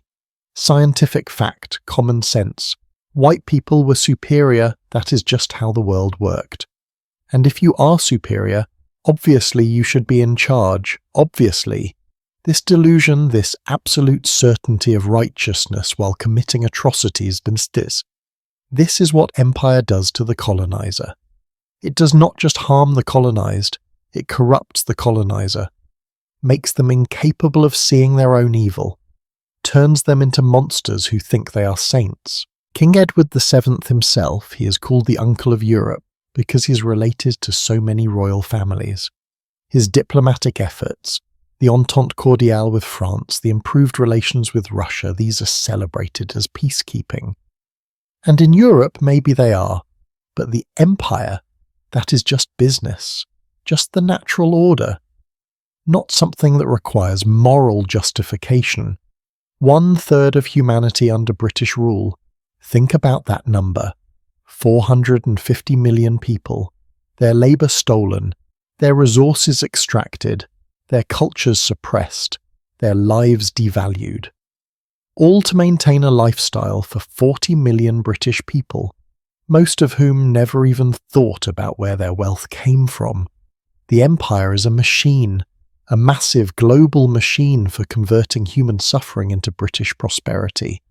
And it runs smoothly, efficiently, profitably until it does not, until the costs become too high, until the colonized refuse to stay subjugated, until the whole thing collapses in blood and fire. But we are not there yet. It is still 1908, 1909, and the empire seems eternal. The pink on the map is not shrinking. The wealth keeps flowing, the system keeps working. And back home in Britain, that wealth is doing something interesting. It is not just funding garden parties and great houses. It is funding innovation, technology, machines that are changing the world in ways nobody fully understands yet. Motor cars that can travel faster than horses, electric lights that turn night into day, telegraphs that let you communicate across oceans. The Edwardians are living through a technological revolution, and they are convinced that these machines prove their superiority, prove that progress is inevitable, that the future belongs to them. But technology, as it turns out, is morally neutral. It amplifies whatever you use it for. And when a civilization built on exploitation gains access to revolutionary technology, well, the results are rarely pretty. Which brings us to a very specific kind of innovation, the kind you can drive. The speed limit in Britain in 1903 is 12 miles per hour. 12, you could walk briskly and almost keep up with a car. There is even a law, left over from the 1800s, requiring that every motorcar be preceded by a man on foot carrying a red flag to warn pedestrians and horse-drawn vehicles. By 1903, the red flag law has been repealed, but the spirit remains. Cars are dangerous. Cars are suspicious. Cars are toys for the reckless rich. And then Dorothy Levitt gets behind the wheel. She is 24 years old in 1903, beautiful by the standards of the time, charming, wealthy enough to afford hobbies, and absolutely obsessed with speed. She learns to drive, which is scandalous enough. Women driving, what is next, women voting? But Dorothy does not just drive, she races, she enters competitions, she wins. And in 1906, she drives a racing car 91 miles per hour and sets a women's land speed record. 91 miles per hour in 1906, in a car that has no seatbelts, no airbags, barely any brakes, and a steering wheel that feels like wrestling a particularly angry goose. One wrong move and you are not just crashed, you are dead. And Dorothy does this wearing a full-length Edwardian dress, a massive hat pinned to her hair, and probably a corset because that is just what women wore. She is flying down a beach at 91 miles per hour dressed like she is going to a garden party. Because she is Dorothy Levitt and she does what she wants. The police do not know what to do with her. They stop her, frequently fine her for speeding. She pays the fines, smiles, and does it again. She accumulates so many speeding tickets that she becomes a minor celebrity. The newspapers love her. The fastest girl on earth. The daring Miss Levitt. She is everything Edwardian society claims women cannot be. Fast, fearless, completely uninterested in anyone's opinion of her behaviour. And she is not alone. Dorothy joins the Automobile Association, founded in 1905, an organisation created specifically to help motorists avoid speed traps. Yes, you read that correctly. The Automobile Association, which still exists today as a roadside assistance service, started as a club of wealthy people who helped each other break the law. They posted scouts on roads to warn drivers when police were watching. They lobbied Parliament to raise speed limits. They fought every attempt to regulate their precious motor cars. The first president of the Automobile Association is Baroness Campbell von Lawrence, another woman, because apparently Edwardian women, at least wealthy ones, decided that if society would not let them vote or own property or make legal decisions, they would at least drive really, really fast. But let us zoom out for a moment and talk about what the automobile actually means in Edwardian society. Because cars are not just transportation, they are revolution. They are freedom. They are status. They are the future arriving on four wheels, and nobody is quite ready for it. In 1901, there are approximately 9,000 motorcars registered in Britain. By 1910, there are over 100,000. That is more than 11 times growth in less than a decade. Cars are becoming common, not universal obviously, they are still expensive. A decent motor car costs around £200 to £300, which is more than most people earn in a year.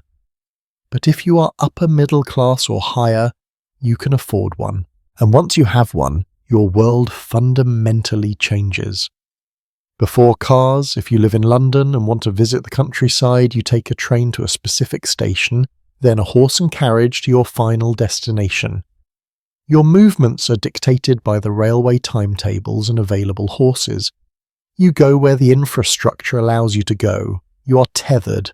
With a car, you go anywhere, anytime. You want to visit a village that does not have a train station? You just drive there. You want to leave at 2 in the morning? Fine. You want to take a spontaneous trip? Go ahead. The car gives you something that was previously available only to the extremely wealthy who could maintain private carriages and staff, autonomy. This is intoxicating. This is freedom of movement on a scale most people have never experienced. And like all freedom, it is immediately controversial. The roads are not ready for cars. Most roads in rural Britain are dirt narrow, designed for horses. When it rains, they turn to mud. Cars get stuck constantly, break down constantly. Early motorcars are magnificently unreliable. Engines overheat, tyres burst, steering mechanisms fail. Every journey longer than 20 miles is an adventure where you might end up stranded in a field at midnight trying to figure out which part of the engine is making that horrible grinding noise. And the noise. Oh, the noise. Early motorcars are loud, shockingly loud. They backfire like gunshots. Their engines roar and clatter. When a car drives through a quiet village, it sounds like the apocalypse. Horses panic, people complain. There are legitimate concerns about public safety, but there are also concerns about something deeper. Change, because the motor car represents the death of a way of life. For centuries, the pace of life has been determined by how fast a horse can go.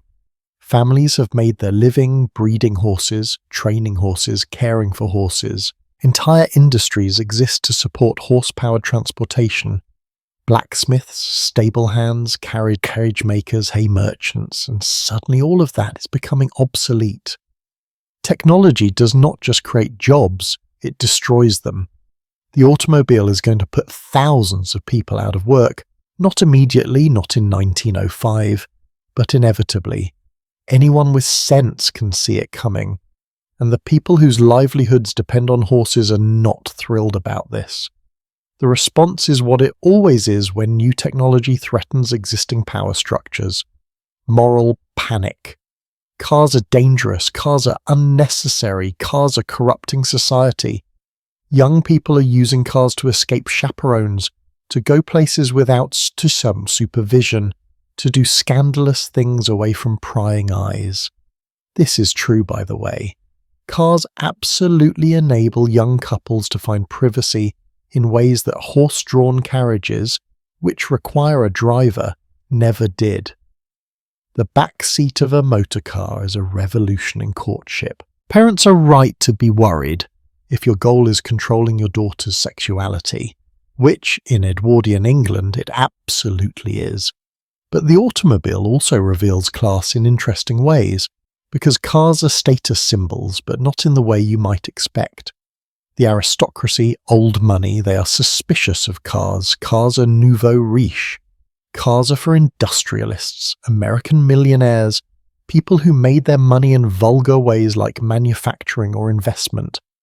Real aristocrats have carriages, beautiful carriages maintained by staff who have served the family for generations. Carriages are tradition. Carriages are dignified.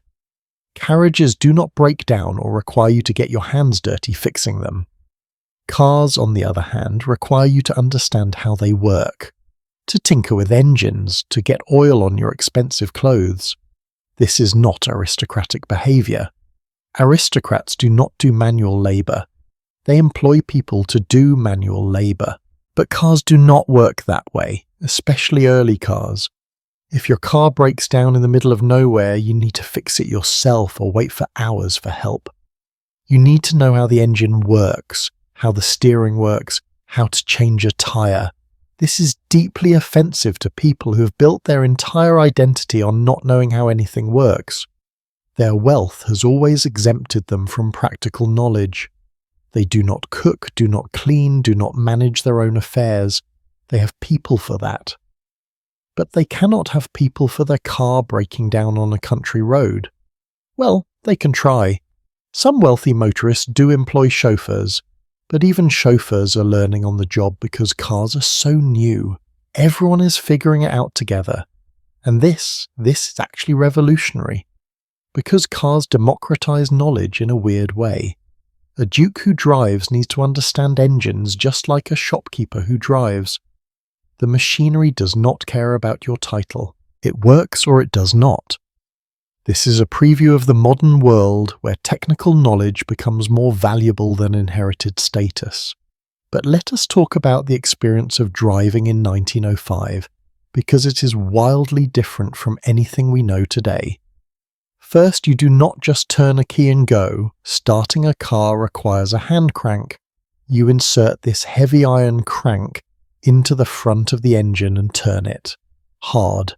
The engine might start, it might backfire and break your arm, which happens frequently enough that there is a technique called thumb over, specifically designed to prevent the crank from snapping back and shattering your bones. Once the engine is running, you have to adjust the throttle, the ignition timing, the fuel mixture.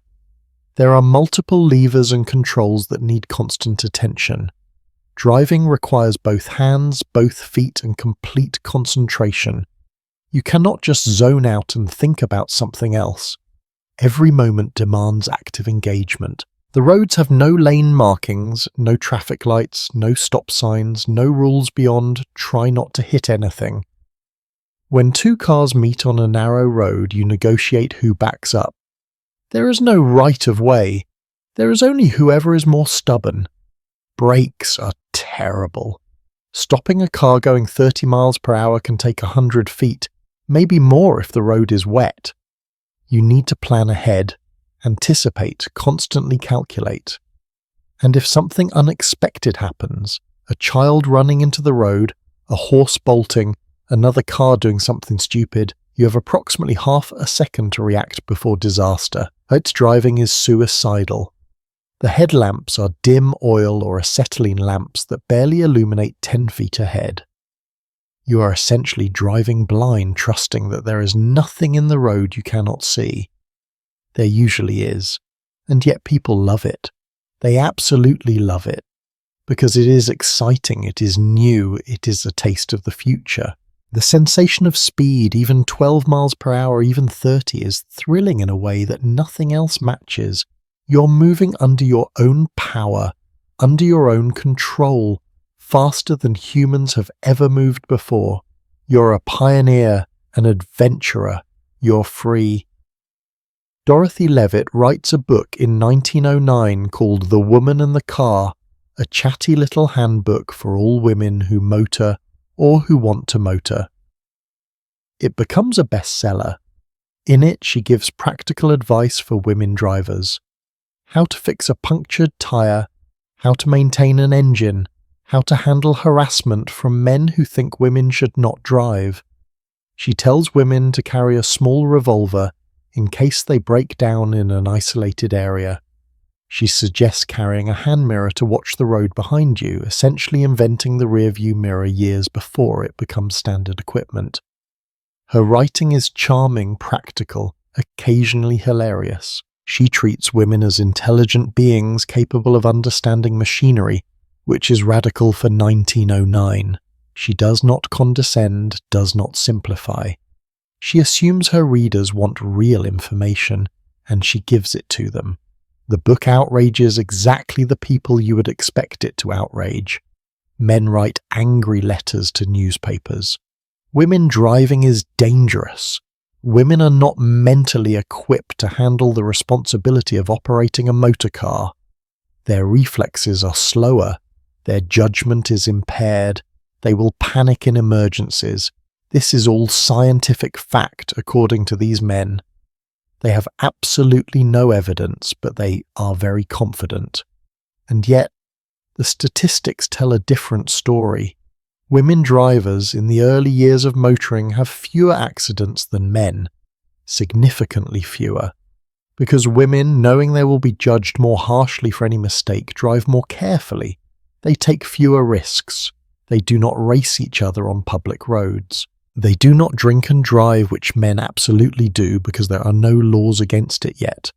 Women are statistically safer drivers, which makes sense if you think about it for even 5 seconds. But facts have never stopped prejudice before. By 1910, cars are everywhere in London. The noise is constant. The smell, a mix of gasoline, oil and exhaust, is becoming the smell of modernity. Horses are declining, carriage makers are closing their shops, stable boys are looking for new work. The world is changing, and it is changing fast. And here is what strikes me about this moment. The Edwardians have no idea where this is going. They think cars are just faster horses, a novelty, an improvement on existing transportation. They do not realize that the automobile will reshape cities, create suburbs, enable sprawl, change dating, change family structure, change everything. They do not see that cars will lead to highways, traffic jams, air pollution, climate change, a complete reorganization of how humans live on Earth. They just see a fun toy that lets you go fast, which, to be fair, it is. But it is also so much more, and the consequences, good and bad, will not fully materialize for decades. This is always how technology works. We adopt it because it solves an immediate problem or provides an immediate pleasure. We do not think about the second-order effects, the third-order effects, the ways it will change society in ways we cannot predict. The Edwardians think they are just buying a faster way to travel. They are actually buying the end of the world they know, but they do not know that. They are just excited. They're just having fun. Dorothy Levitt is setting speed records. The Baroness is organising rallies. Enthusiasts are forming clubs, sharing tips, lobbying for better roads. It all feels harmless. Progressive even. Look at us, they think. We are so modern, so advanced. We have motor cars. And while they are admiring their motor cars and congratulating themselves on their sophistication, while Dorothy Levitt is racing down beaches at 91 miles per hour, there is something else accelerating in Edwardian society. Something that cannot be stopped with brakes or slowed with caution. The workers, the poor, the labourers who've been ground down by the system for so long, they are organising, they are striking. They are rising up in numbers that cannot be ignored. And their vehicle is not a motor car, it is rage, pure, justified, unstoppable rage, and it is about to collide with the Edwardian establishment at full speed. August 13th, 1911, Liverpool. The temperature is climbing, the docks are silent, and the city is holding its breath. 70,000 workers are on strike, not planning to strike, not threatening to strike, actually completely definitively on strike. Dockers, railway workers, tramway operators, carters, even some of the police. The city has stopped functioning. Food is not being unloaded. Goods are not being transported. Trains are not running. Liverpool, one of Britain's most important ports, the gateway to the empire, has been brought to its knees by people the upper classes barely considered human. And in the wealthy neighbourhoods, in the drawing rooms where ladies are having tea, there is panic. Not concern, panic. Because the servants are talking about joining the strike, because the coal is not being delivered, because suddenly, terrifyingly, the people who make everything work are refusing to work, and without them, the elegant machinery of Edwardian life grinds to a halt. This is the great unrest, and it is about to teach the British establishment something they have spent centuries trying to ignore. You cannot eat money. You cannot wear titles. You cannot survive winter on aristocratic bloodlines. Everything, absolutely everything, depends on the labour of people you've been treating like furniture. And furniture, it turns out, can refuse to hold you up. Let us go back to 1910 and understand how we got here.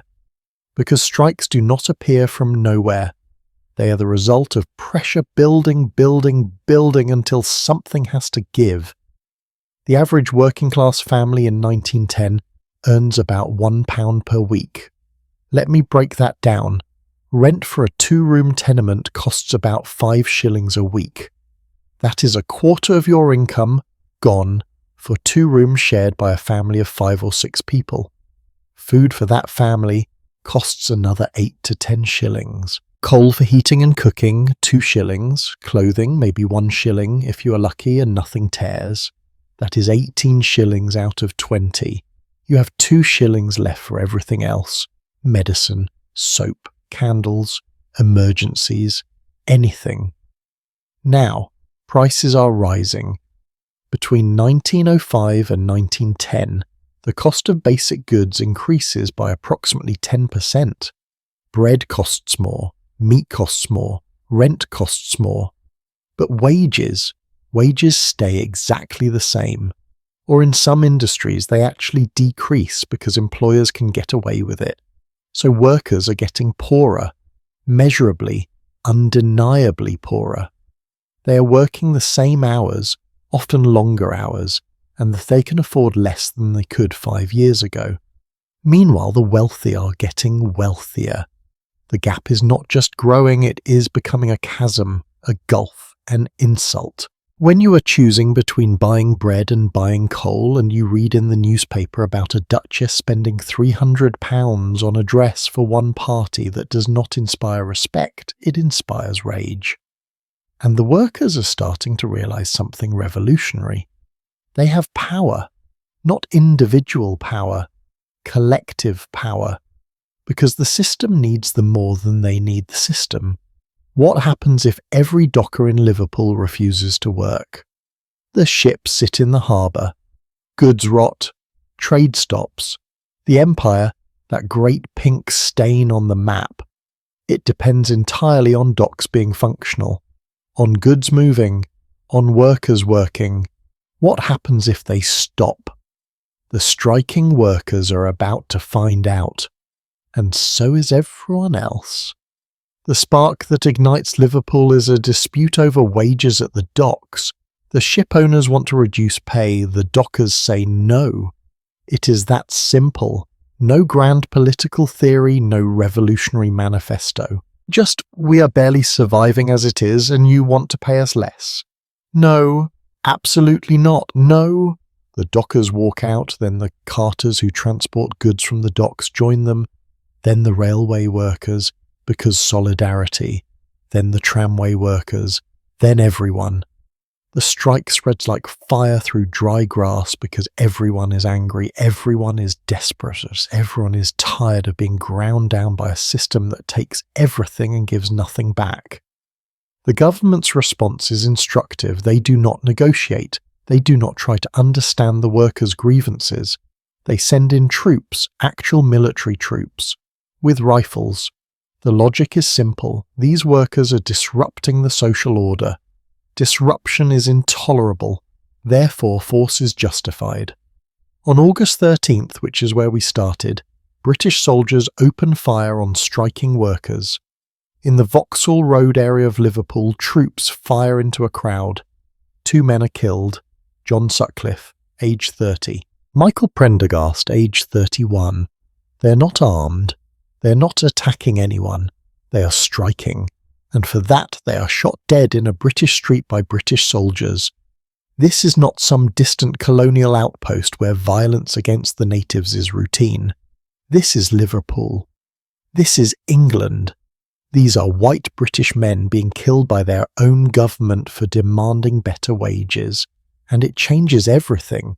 Because up until this moment, the working class could tell themselves that if they just worked hard, just played by the rules, just trusted the system, eventually things would improve. But when your government shoots you for asking for a living wage, that illusion shatters. The system is not designed to help you. It is designed to extract from you. And when you resist extraction, it will kill you. The strike continues. Because what else can they do? Give up? Go back to starvation wages after watching their friends die? That is not an option, so they stay out. And the city stays paralysed. Eventually, after weeks of chaos, the government is forced to negotiate. Not because they suddenly developed empathy, because the economic damage is too severe. The strike is costing too much money, and in capitalism, money always wins the argument. The dockers get some of what they demanded. Not all, never all, but some. Slight wage increases, better conditions.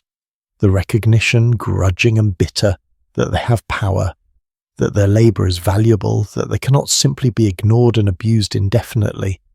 But Liverpool is just one city, just one strike. The Great Unrest is much bigger than Liverpool.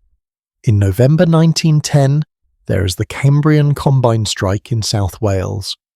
Coal miners in the Rhondda Valley, the same area we talked about earlier, they strike over pay rates and working conditions. The strike lasts 10 months. 10 months of no income, families going hungry, children going without shoes in winter. But the miners hold. Because surrender means accepting conditions that will kill them slowly instead of quickly. At least striking, they have a chance. The mine owners bring in police from London. These police have no connection to the Welsh communities, no sympathy. They are brought in specifically because they will use violence without hesitation. And they do. The Tony Pandy riots, November 7th and 8th, 1910. Police charges striking miners with batons. Miners fight back with whatever they can grab. Windows are smashed. Shops are looted. 1 miner dies. Hundreds are injured. Winston Churchill, who is Home Secretary at the time, sends troops. Not to protect the miners, to protect the mine owners' property. The message is clear: property matters more than people. The state will use unlimited violence to defend capital. It will use minimal effort to defend labour. The strike eventually ends in failure. The miners go back to work exhausted, defeated, having gained almost nothing. But they learn. They learn that striking alone is not enough. They need coordination. They need other industries to strike in solidarity. They need to shut down everything, not just one mine, one dock, one factory. In the summer of 1911 it happens. The National Railway strike. Not one railway company, not one region. The entire national railway system. Every track, every station, every train is shut down. Nothing moves.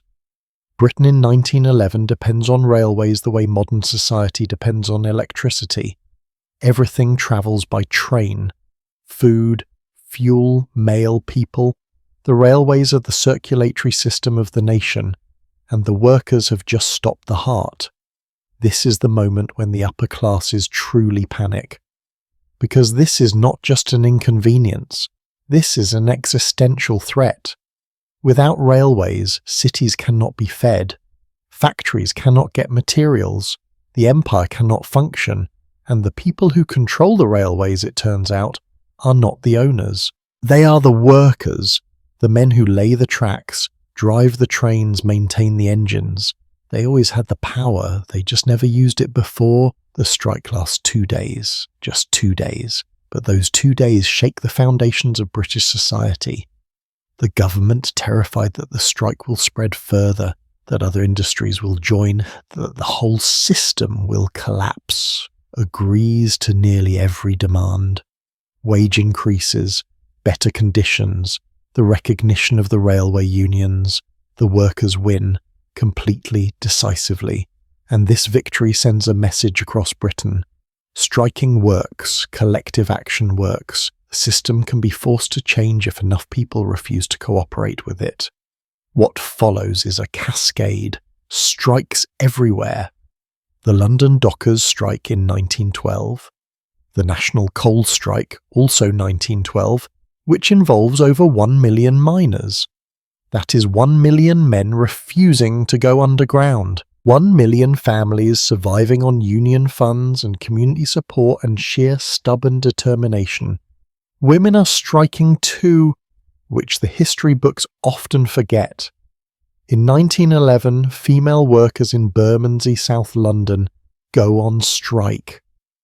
These are women who work in factories producing jam, pickles, confectionery, low-paid, back-breaking work in terrible conditions. They strike for better pay, shorter hours, and the right to join a union.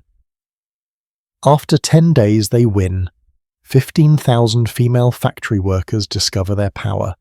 In 1910, there is the Cradley Heath chainmakers' strike. These are women working from home, making chains by hand, paid starvation wages. They strike for a minimum wage, for basic dignity, and they win. A government board establishes minimum wage standards for the industry. It is a tiny victory affecting a small number of women in one town. But it is a crack in the system, and cracks spread. Here is what I find remarkable about the Great Unrest: the solidarity. Workers in different industries supporting each other. Dockers refusing to unload ships during a railway strike because they are standing with the railway workers. Miners sending money to striking factory workers. This is not supposed to happen. The system is designed to keep workers divided, competing against each other for jobs, for wages.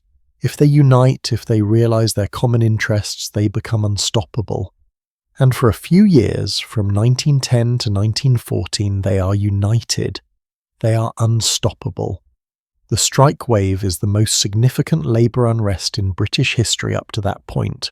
Over 3,000 strikes. Tens of millions of working days lost. And more importantly, a fundamental shift in power. Workers are no longer asking for better treatment. They are demanding it, and they are willing to fight for it. The government does not know what to do. Force has not worked. Every time troops fire on strikers, the strikes get bigger. Every time police break up a picket line, more workers join. The traditional tools of suppression are not functioning, so they try something new: negotiation, actual negotiation, bringing union leaders to the table, discussing grievances, making concessions. This is not because the government suddenly became enlightened.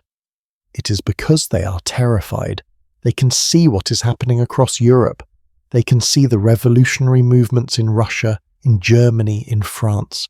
They can see that if British workers radicalize further, if they start demanding not just better wages, but a complete overthrow of the system, the British establishment is in serious trouble.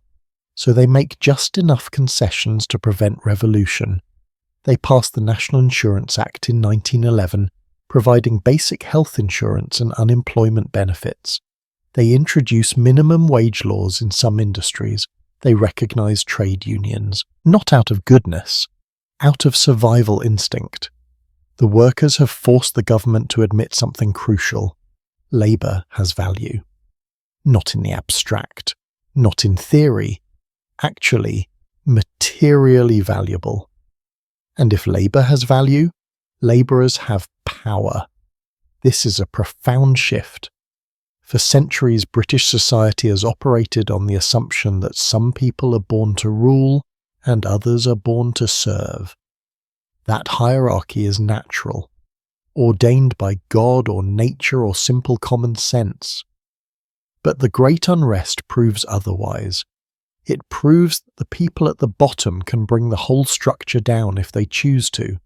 That power comes not from titles or wealth, but from the ability to stop participating, to withdraw consent, to say no. Do you realize how radical this is? How revolutionary? The workers did not seize the government, did not storm palaces. They just stopped working, and that was enough. That was sufficient to force change. Now, the great unrest does not end capitalism, does not end class inequality. The system survives, adapts, makes concessions that allow it to continue, but it is permanently changed. The workers have tasted power. They have seen what collective action can achieve, and they will not forget. Neither will the upper classes.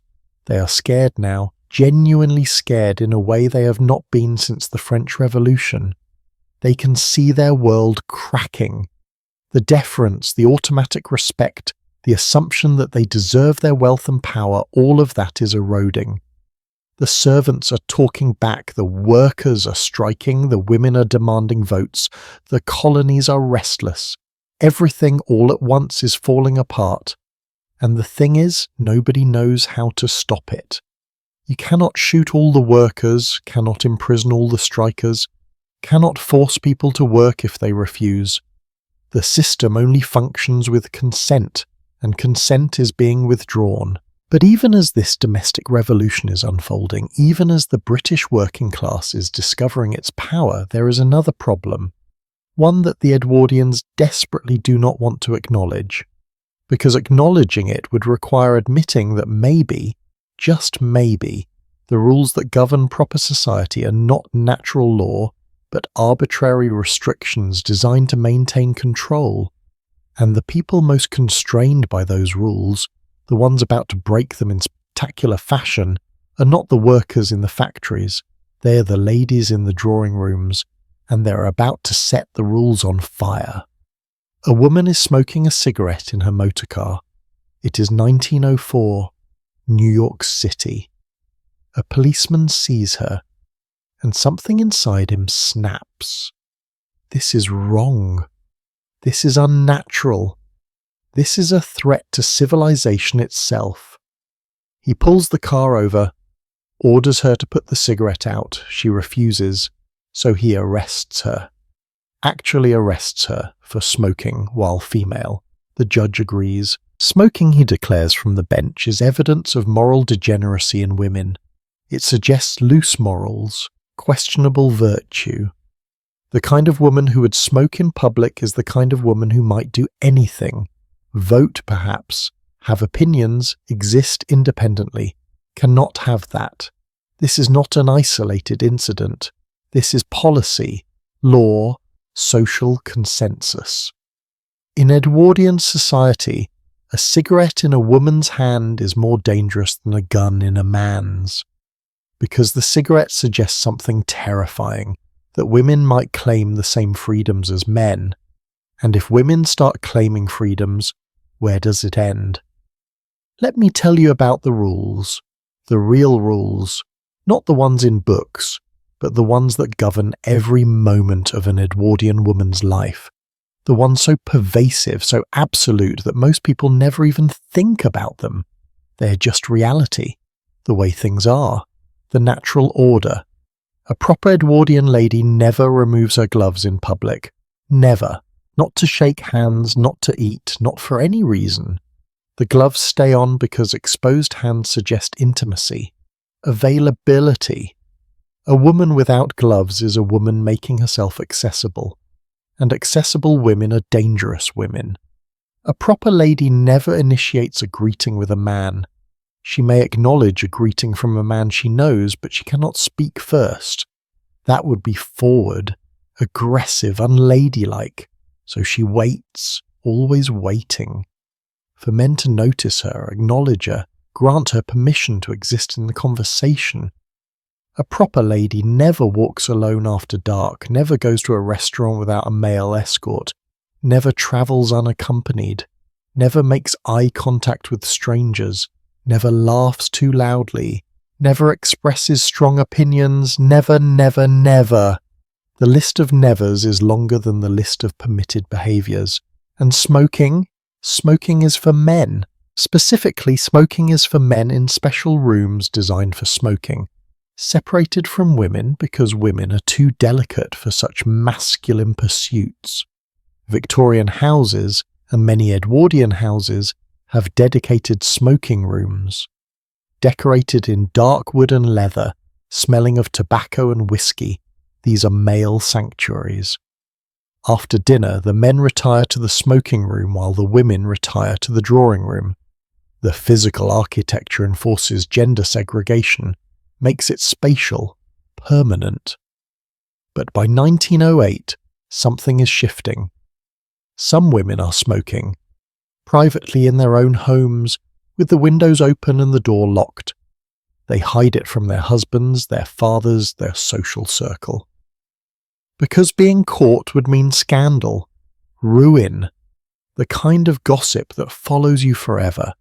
And then there are the rebels, the women who smoke openly, who carry cigarette cases, who light up in restaurants, in motorcars, on the street.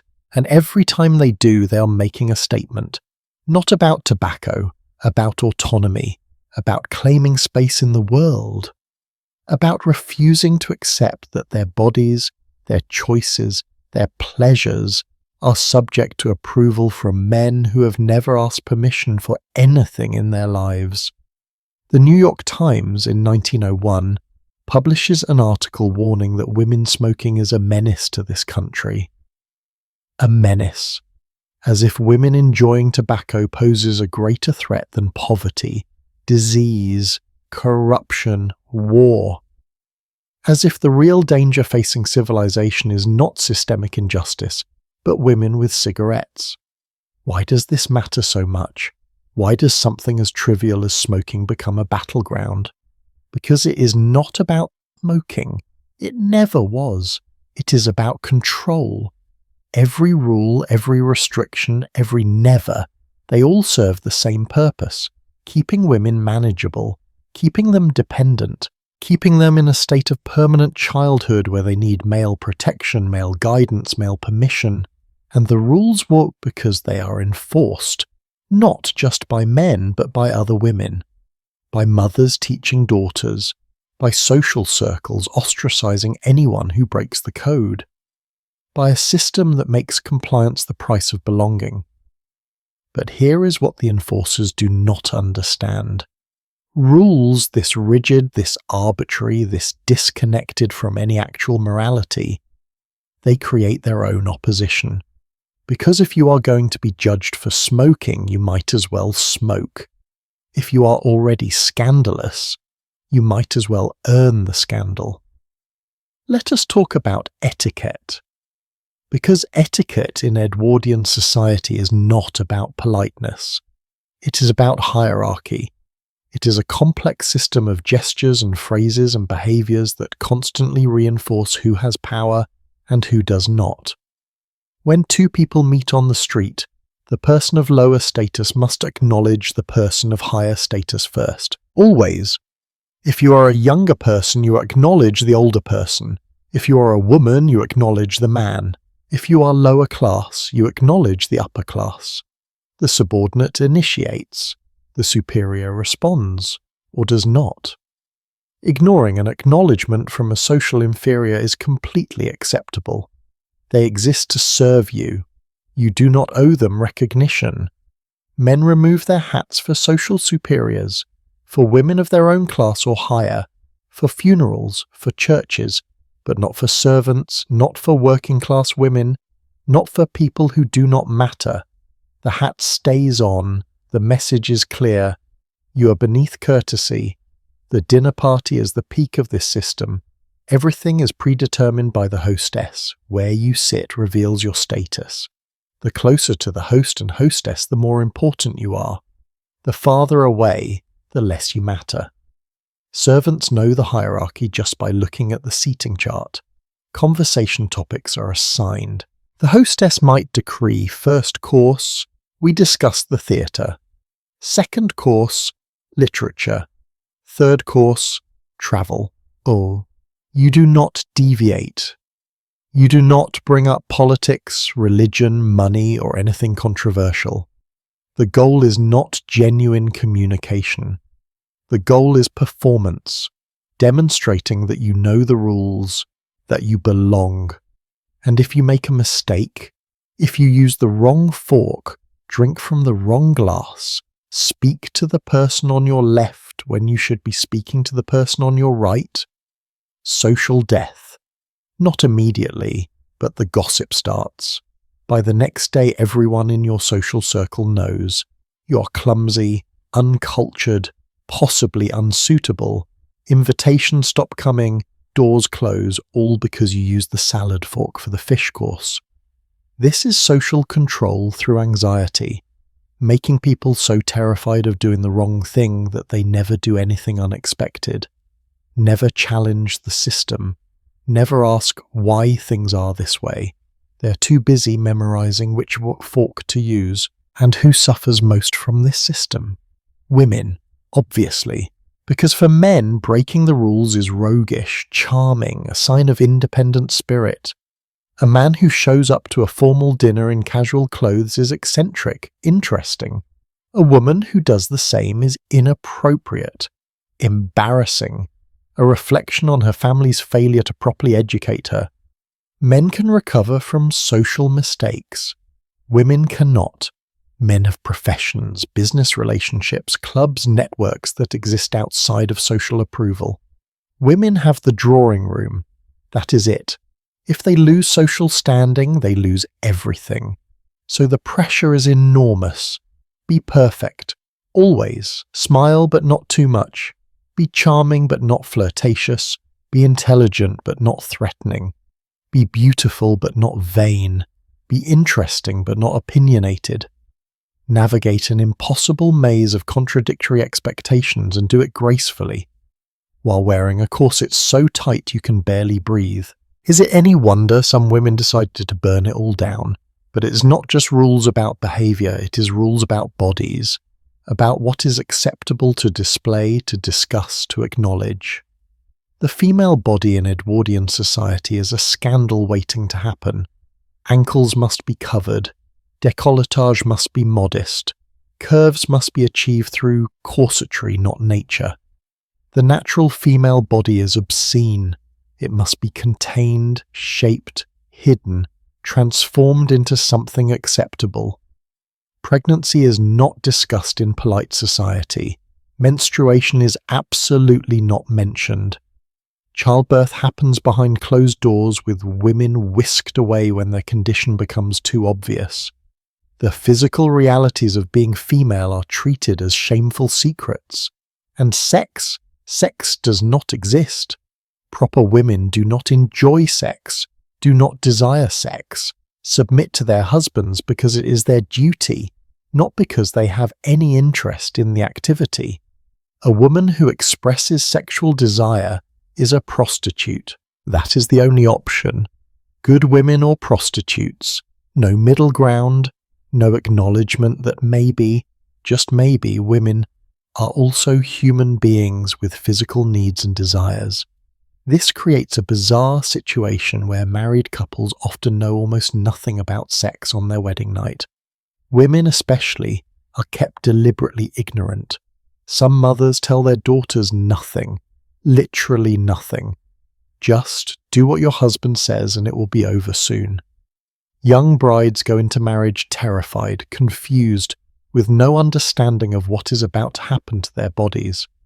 There are advice books, supposedly helpful guides for new brides, that are honestly horrifying. One popular book advises, lie still and think of England. That is the advice. Endure, dissociate. Pretend you are somewhere else. Your pleasure does not matter. Your comfort does not matter. Your consent honestly does not matter much either. You are married. Your body belongs to your husband now. That is the law. Literally. Marital rape is not a crime, cannot be a crime, and a man cannot rape his own wife. She is his property. And if you're unhappy in your marriage, tough.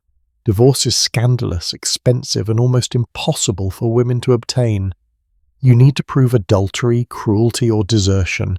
And even if you can prove it, even if you manage to divorce, you are ruined. Socially dead. No respectable house will receive you. Your own family might disown you. You lose custody of your children automatically. The law assumes that a divorced woman is morally unfit to raise children. So women stay, in marriages that make them miserable, in situations that harm them, because the alternative is worse, because society has structured things so that compliance is the only viable option. But some women refuse to comply, and those women, the rebels, the rule breakers, they pay a price. Lady Colin Campbell divorces her husband in 1886 after he gives her syphilis from his own extramarital affairs. She sues for divorce on grounds of adultery and cruelty. The trial is a sensation. Her entire life is examined in public, her morals questioned, her behaviour scrutinised. The newspapers publish every sordid detail, and she wins. She gets a divorce, but the victory is Pyrrhic.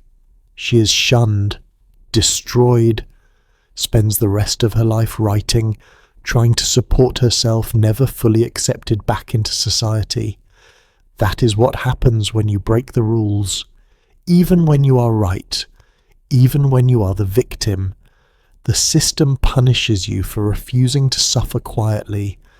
And yet despite all this, despite the crushing weight of expectation and restriction, some women thrive. They find ways to exist within the system while subtly subverting it. They use the rules as weapons. They master etiquette so completely that they can bend it without breaking it. They carve out tiny spaces of freedom within the cage. These women host salons where intellectual conversation is permitted. They patronize female artists, writers, musicians. They quietly fund suffragette activities while maintaining respectable facades. They are playing a double game, conforming just enough to retain their power while using that power to undermine the system. This is exhausting, requires constant vigilance, constant performance, but it is a form of resistance, not dramatic, not headline-grabbing, but real. And then there are the women who just refuse, who smoke in public, who travel alone, who have affairs, who write scandalous books, who live with other women in what everyone knows are romantic partnerships but nobody can acknowledge openly. These women are called unwomanly, unnatural, deviant, and they do not care. Or they care but decide the freedom is worth the condemnation. By 1910 the rules are cracking. Not breaking, not yet, but definitely cracking.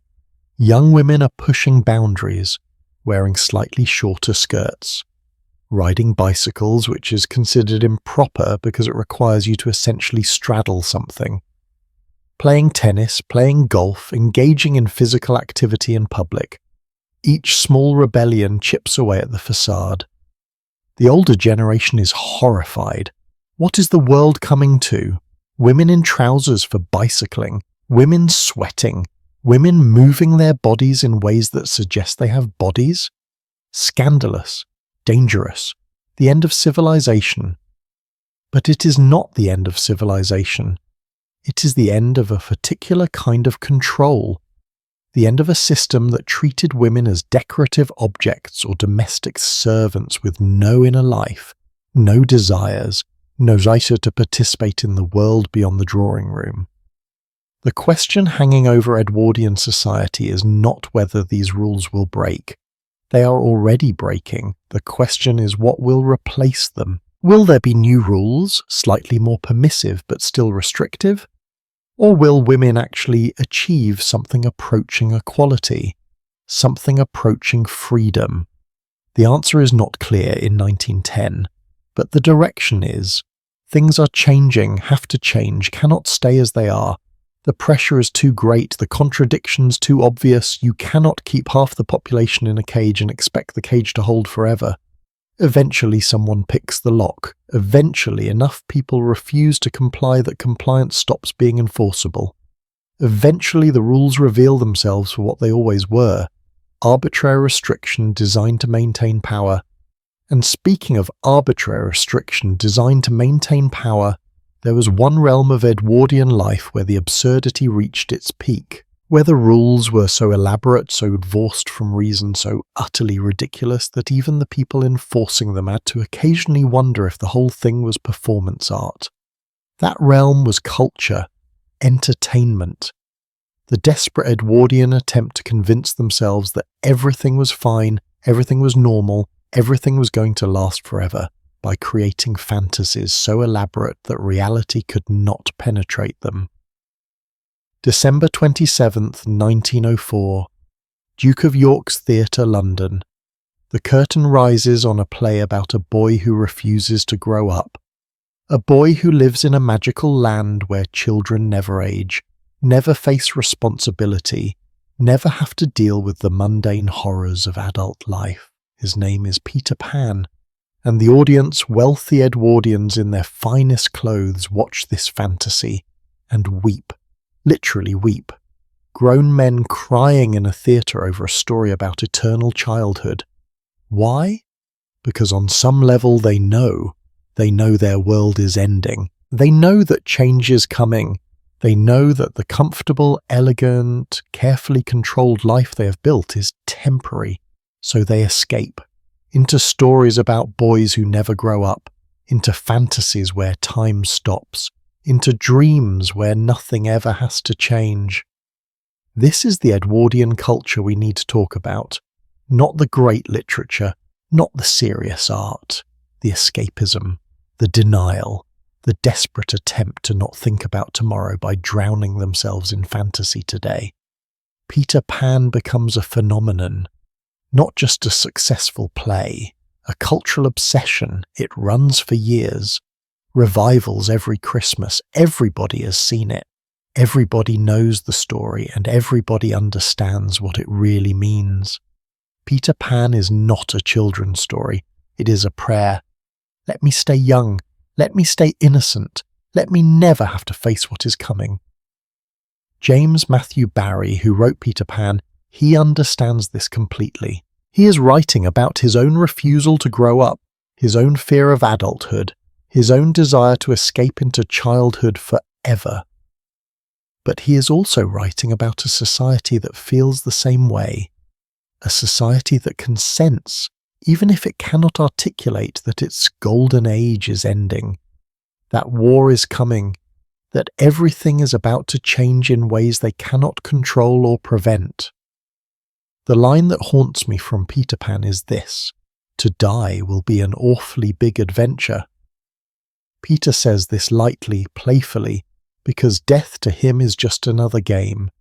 But the Edwardian audiences hearing this line in 1904, they do not know that in 10 years an entire generation of young men will discover exactly what kind of adventure death is, will die in trenches, will die in numbers so vast that Britain will never fully recover. The boys who watch Peter Pan in 1904 will become the soldiers of 1914, and for many of them, death will not be an adventure, it will just be death. But they do not know that yet. So they escape into the theatre, into fantasy, into anything that lets them not think about the future. And it is not just Peter Pan. The entire cultural landscape of the Edwardian era is about escape, about creating beauty so overwhelming that you do not notice the ugliness underneath. Art Nouveau sweeps through Europe, this gorgeous, organic, flowing style where everything curves and spirals and blooms like living plants. Buildings decorated with flowers and vines and women with impossibly long hair flowing into infinity. It is nature as fantasy, nature tamed, beautified, removed from anything real or dangerous. Look at the work of Alphonse Mucha, Those iconic posters of women surrounded by elaborate floral patterns, everything in soft pastels, everything dreamy and romantic and completely divorced from the actual experience of being a woman in 1905. These are not real women. They are fantasies, escape hatches, dreams of beauty that require no labour, no pain, no acknowledgement of the world as it actually exists. The Edwardian upper classes consume this art voraciously. Their homes are filled with it. Art Nouveau furniture, wallpaper, jewellery, everything. They are literally surrounding themselves with fantasy, creating environments where reality cannot intrude. And then there is the theatre. Oh, the theatre. The Edwardians are obsessed with theatre. Not serious theatre, not challenging theatre, escapist theatre, light comedies, romantic dramas, musicals, anything that provides a few hours of forgetting. The theatre district in London is packed every night. Dress circle tickets, the good seats, cost around 5 shillings. That is a quarter of a working-class weekly wage for one evening of entertainment. But the wealthy go constantly, multiple times a week. Because what else is there to do? You cannot talk about politics, cannot talk about the strikes, cannot talk about the suffragettes, cannot acknowledge any of the actual problems facing society. So you go to the theatre, you watch people pretend to be other people. You escape.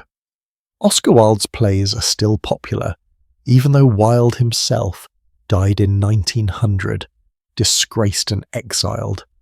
But his plays, those witty, sparkling comedies of manners where everyone says clever things and nothing of substance ever happens, they are perfect for Edwardian audiences.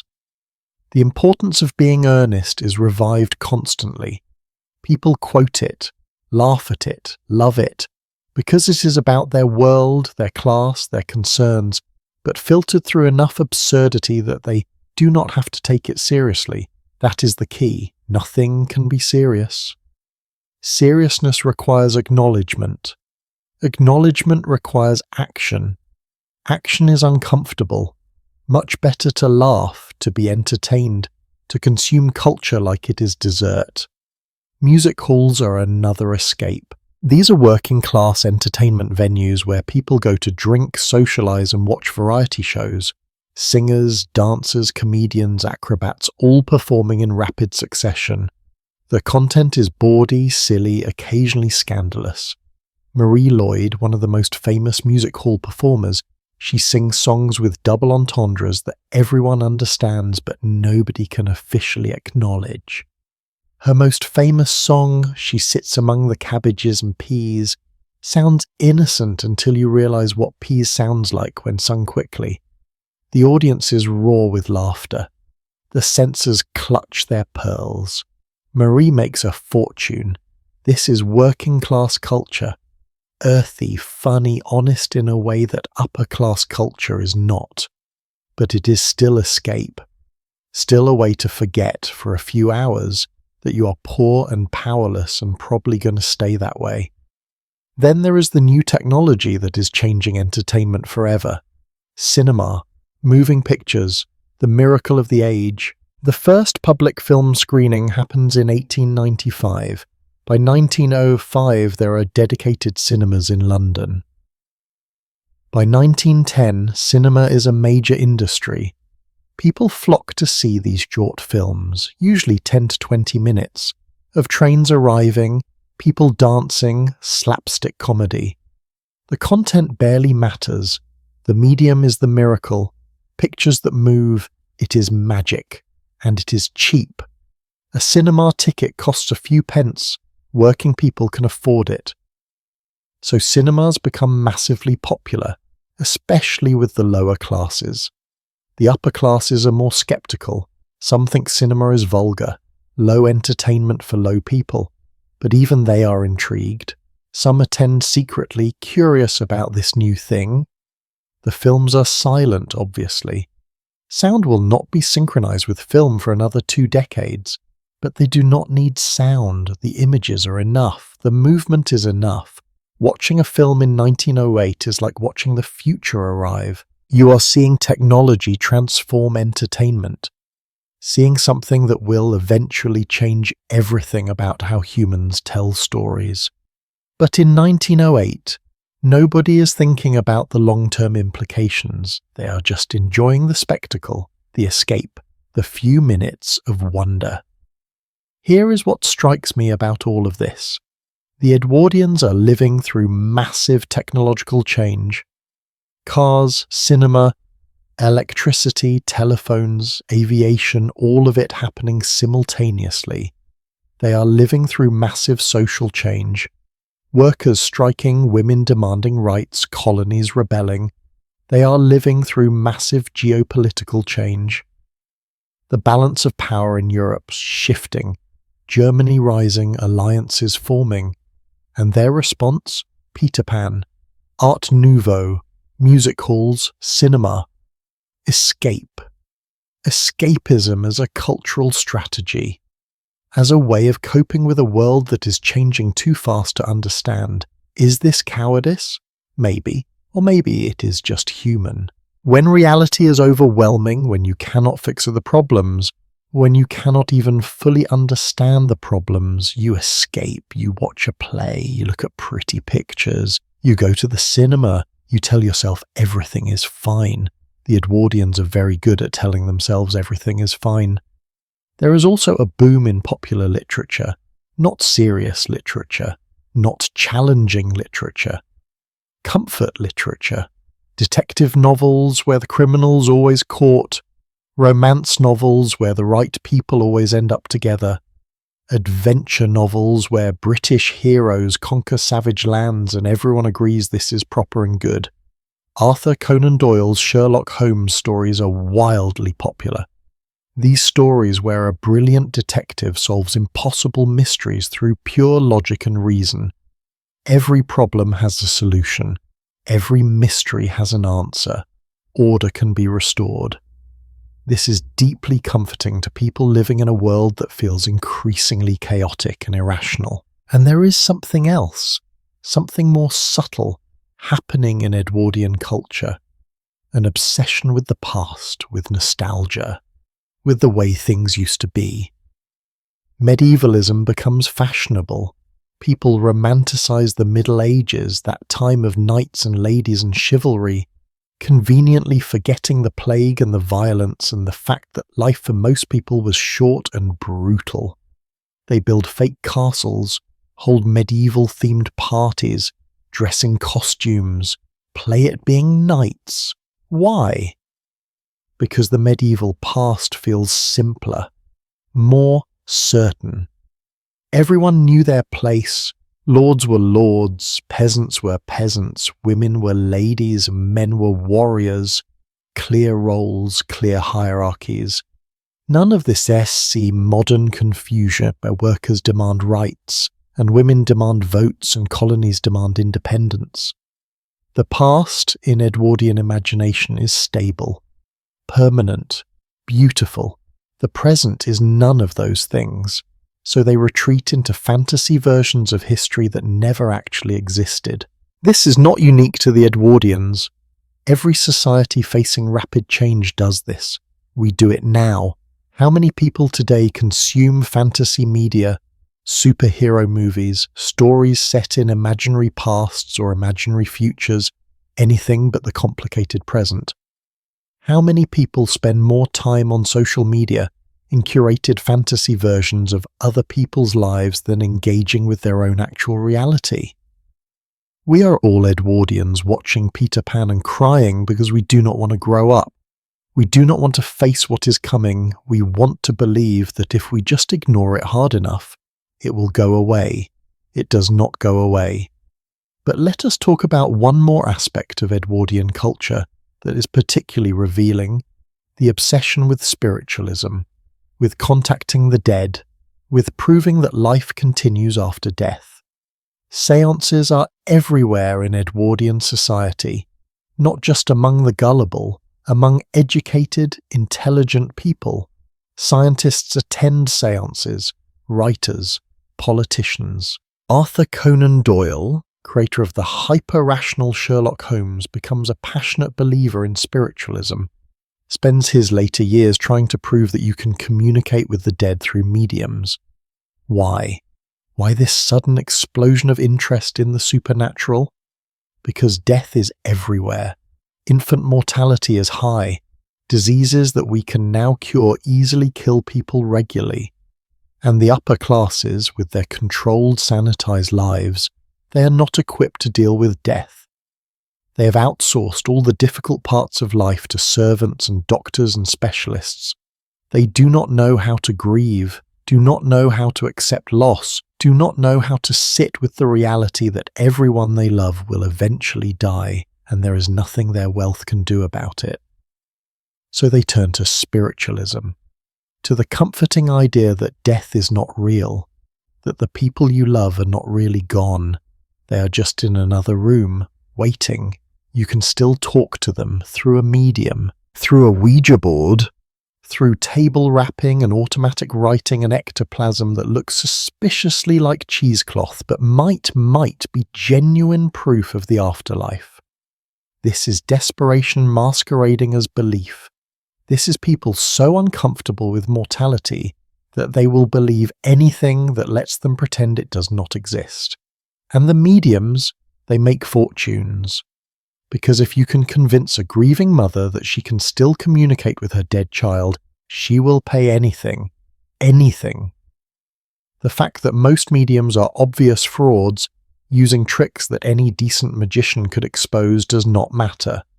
People want to believe, need to believe, so they do. The magician Harry Houdini makes it his mission to expose fraudulent mediums. He attends seances, catches them using hidden wires and confederates and basic stage magic. He publishes exposés, and nobody cares. The believers keep believing, because the alternative, accepting that death is final and their loved ones are truly gone, is too painful. This is Edwardian culture in a nutshell. Beautiful, elaborate, desperate, designed to help people not think about reality, not face the future, not acknowledge what is coming, and what is coming is so much worse than they can imagine, because while they are watching Peter Pan and attending seances and decorating their homes with Art Nouveau fantasies, the great powers of Europe are preparing for war, not a small war, not a colonial war against people who cannot fight back, a real war, a total war. A war that will consume everything and everyone and leave the world permanently changed. The diplomats know. The generals know. Anyone paying attention knows. The alliances are forming. The militaries are expanding. The rhetoric is escalating. War is inevitable. It is just a question of when and how it starts. But the Edwardians do not want to know, cannot afford to know. Because knowing would require action, would require sacrifice, would require giving up their comfortable lives and actually preparing for what is coming. Much easier to not know, to escape, to pretend. Peter Pan never grows up, never has to face adult responsibilities, never has to deal with consequences. He stays forever young in Neverland where nothing real can touch him. The Edwardians wanted to be Peter Pan, wanted to stay forever in their golden moment, wanted time to stop. Time did not stop. And when reality finally crashed through their carefully constructed fantasies, when the war came and the young men went to the trenches and the telegrams started arriving announcing deaths, so many deaths, the cultural escapism of the Edwardian era was revealed for what it always was: a delay, a temporary reprieve, a beautiful dream before the nightmare. But we are not there yet. It is still 1909, 1910. The dream is still intact, the fantasy is still holding. And in that dream, in those final golden moments before everything shatters, the Edwardians are building something massive, something ambitious, something they think will prove once and for all that they have conquered nature, that human ingenuity is unstoppable, that the future belongs to them. They are building a ship the biggest ship ever made, the most luxurious, the most advanced. A floating palace, a miracle of engineering, and they are going to call it unsinkable. March 31st, 1909, Belfast, Ireland, Harland and Wolff Shipyard. Workers lay the keel of a ship so large that the shipyard has to redesign its entire infrastructure to accommodate it. New cranes, new slipways, new everything. Because this ship, this monster, is unlike anything ever built. 882 feet long, 92 feet wide at its widest point. 10 decks, 46,000 tons, big enough to swallow previous record holders whole. They are calling it Titanic, and they are calling it unsinkable. Except here is the thing, nobody at Harland and Wolff ever says unsinkable. Not officially. That word, that myth, that story everyone remembers, it comes from the newspapers, from the marketing, from a public desperate to believe that humans have finally conquered nature. The shipbuilders, the engineers, the people who actually understand how ships work. They never make that claim. They know better. But the public does not want nuance. The public wants miracles. And Titanic, whether the engineers like it or not, becomes the miracle. Becomes the proof that the Edwardian era is not ending. That progress is unstoppable. That the future is bright and humanity is ascending and nothing can stop the march of civilization. Titanic is not just a ship, it is a statement. It is Edwardian confidence made physical. It is everything that world believed about itself, good and bad, floating on the ocean. Let us talk about the construction. Because the building of Titanic is itself a story about Edwardian society. About ambition and exploitation, about technological marvels built on human suffering. Harland and Wolff employs 15,000 workers. These men work 10-hour shifts, 6 days a week, for wages that barely support their families. The work is dangerous. Scaffolding collapses, rivets explode, heavy equipment crushes limbs, men fall from heights, die in accidents that are considered routine. Normal, the cost of doing business. During Titanic's construction, which takes 3 years, 8 workers die. 8. Their names are recorded: Samuel Joseph Scott, John Kelly, William Clark, James Dobbin, Robert James Murphy, Thomas Miller, Robert Murphy, and a 15-year-old boy named Samuel Joseph Scott Jr. 8 men dead so that wealthy passengers can enjoy a luxurious cruise. This is not usually mentioned when people romanticize Titanic. The ship is built on corpses. But the design, the engineering, the ambition of it, that is genuinely impressive. Titanic has 16 watertight compartments separated by massive bulkheads. The theory is that even if several compartments flood, the ship will stay afloat. It is the most advanced safety design in maritime history. This is where the unsinkable myth comes from. Not from arrogance, but from genuine engineering achievement. Titanic also has a double bottom. The hull has 2 layers, so if the outer hull is breached, the inner hull should hold. Should. The ship has the latest wireless telegraph equipment, so it can communicate with other ships and with shore stations hundreds of miles away. It has electric lights throughout, which is still novel in 1911. Most ships still use oil lamps in many areas. Titanic is fully electrified, and the luxury. Oh, the luxury. Because Titanic is not just about safety and engineering, it is about excess, about showing what is possible when money is no object. First-class accommodations are spectacular. The grand staircase, the iconic centerpiece of the ship, is carved oak with wrought iron railings and topped with a glass dome.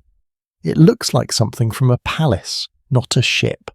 The first-class dining saloon can seat over 500 people and is decorated to in Jacobean style with carved wood panelling. There is a swimming pool, a Turkish bath, a gymnasium with the latest exercise equipment, a squash court, libraries, smoking rooms, writing rooms, veranda cafes, everything a wealthy person could possibly want. First-class suites cost $4,350 for the crossing.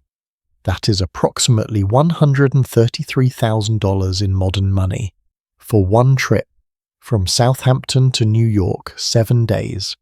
Some people pay more for a week on Titanic than most people earn in 5 years. But here is the fascinating part. First class is not just about luxury. It is about replicating the Edwardian social structure at sea.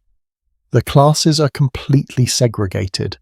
First-class passengers never encounter second-class passengers, who never encounter third-class passengers. There are separate entrances, separate decks, separate dining rooms, separate everything. Gates and barriers ensure that nobody crosses class boundaries. The physical architecture of the ship enforces social hierarchy. Third-class accommodations, where most passengers are basic.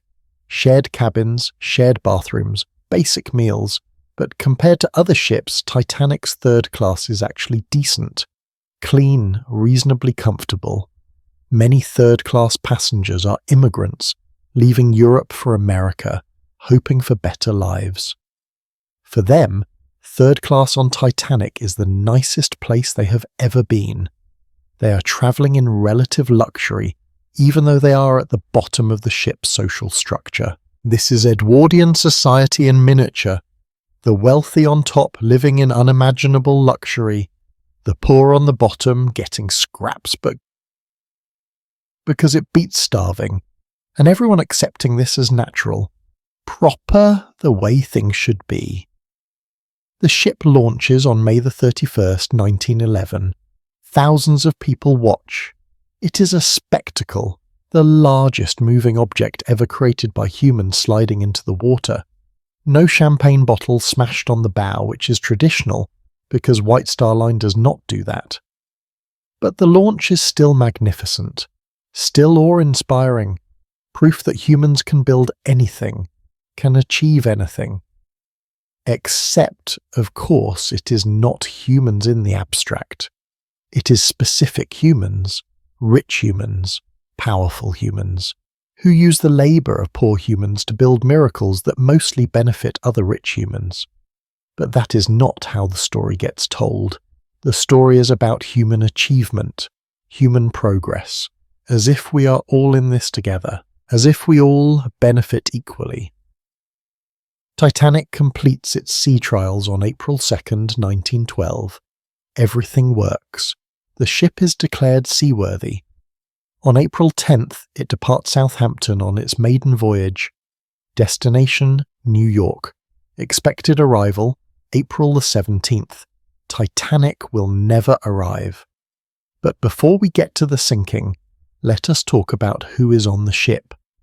Because the passenger list is a perfect cross-section of Edwardian society, and who lives and who dies will reveal everything about how that society actually values human life.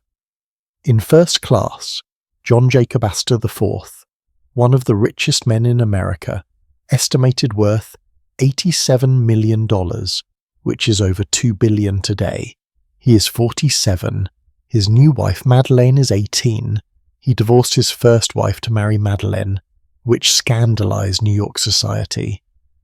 They are returning from an extended honeymoon in Europe, hoping the scandal has died down. It has not. Benjamin Guggenheim, mining magnate, travelling with his mistress, not his wife because that is what wealthy men do. His family made their fortune exploiting workers in mines. Now he gets to enjoy that fortune on the finest ship ever built. Isidore and Ida Strauss, owners of Macy's department store, in their 60s, married for 40 years. They are travelling together as they always do. Their love story will become one of the tragic romances of the disaster. Margaret Molly Brown, new money from Colorado, mining fortune, not fully accepted by old money society because she is too outspoken, too independent, too Western. She will become famous as the unsinkable Molly Brown for her actions during the disaster. These are the people first class is built for. The people whose comfort requires 285 crew members. Stewards, stewardesses, cooks, bakers, engineers, stokers, all working to ensure the wealthy have a pleasant crossing. And then there is third class. Over 700 people, mostly immigrants, Irish, Swedish, Syrian, Chinese, Russian. People escaping poverty, persecution, hopelessness, carrying everything they own in a single trunk, dreaming of America, of opportunity, of futures that are not predetermined by the circumstances of their birth. These people matter less, not officially. Nobody says that, but the design of the ship says it. The location of the lifeboat says it. The regulations say it. The ship has lifeboats for 1,178 people. There are 2,208 people on board. The math is clear. Not everyone can be saved. And the regulations, written by wealthy men who would never travel third class, determine who gets priority. April 14th, 1912, 11:40 in the evening. Titanic is steaming through the North Atlantic at 22 knots, nearly full speed. The lookouts in the crow's nest see something ahead. An iceberg. They ring the warning bell 3 times. Telephone the bridge. Iceberg! Right ahead. First Officer William Murdoch orders hard to starboard, full astern. The ship begins to turn, but it is too late, too close. Titanic is too big, moving too fast. The iceberg scrapes along the starboard side below the waterline. The sound is described as grinding, tearing, not dramatic, not loud, just wrong.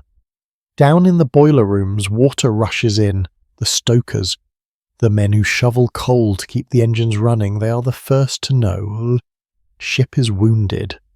Badly. They try to contain the flooding, close the watertight doors, but 6 compartments are breached. The ship can survive 4 flooded compartments, maybe 5, not 6. Titanic is going to sink. This is now inevitable. The only question is how long. The engineers estimate 2 hours, maybe 3, not enough time to reach help, not enough lifeboats, not enough time. Captain Edward John Smith, who was planning to retire after this voyage, his last command, now faces the worst disaster in maritime history. He orders the lifeboats uncovered, the distress signals sent, women and children first. Here is where the class system becomes lethal. First-class passengers are on the upper decks, close to the lifeboats. They are alerted immediately. Stewards knock on doors, explain the situation calmly, escort them to the boat deck. Many do not believe the ship is actually sinking. It is unsinkable after all. Some refuse to get in the lifeboats. Standing on deck seems safer than getting into a small boat and being lowered 70 feet into the dark ocean. Second-class passengers are also relatively close to the lifeboats.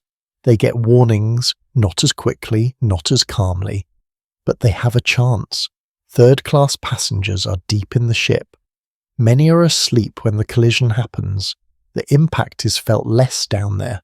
Some do not even wake up. When they do realize something is wrong, they find their way blocked. Gates locked. Corridors confusing, crew members who do not speak their languages trying to keep them away from the lifeboats. Not out of malice necessarily, just following procedure. Class segregation must be maintained even during a disaster. By the time third-class passengers reach the boat deck, many of the lifeboats are gone, launched half empty because first-class women refused to get in, and there were no third-class passengers there to fill the spaces. Lifeboat number 1 has a capacity of 40 people. It launches with 12, because the wealthy passengers did not want to be crowded. People die because of this. Die because social hierarchy matters more than human life. Die because the system is designed to protect the valuable people and the poor are not valuable. The numbers tell the story. First class survival rate, 63%. Second class, 43%. Third class, 25%. Crew, 24%. The lower your class, the more likely you die. This is not accident. This is structure. This is the Edwardian class system working exactly as designed. And the women and children first rule, it applies differently by class. First class women and children, 97% survival rate. Third class women and children, less than 50%. Being a woman saves you only if you are a wealthy woman. Being a child saves you only if you are a wealthy child. Isidor Straus is offered a seat in a lifeboat because of his age. He refuses. I will not go before the other men. His wife Ida is urged to get in the lifeboat. She refuses.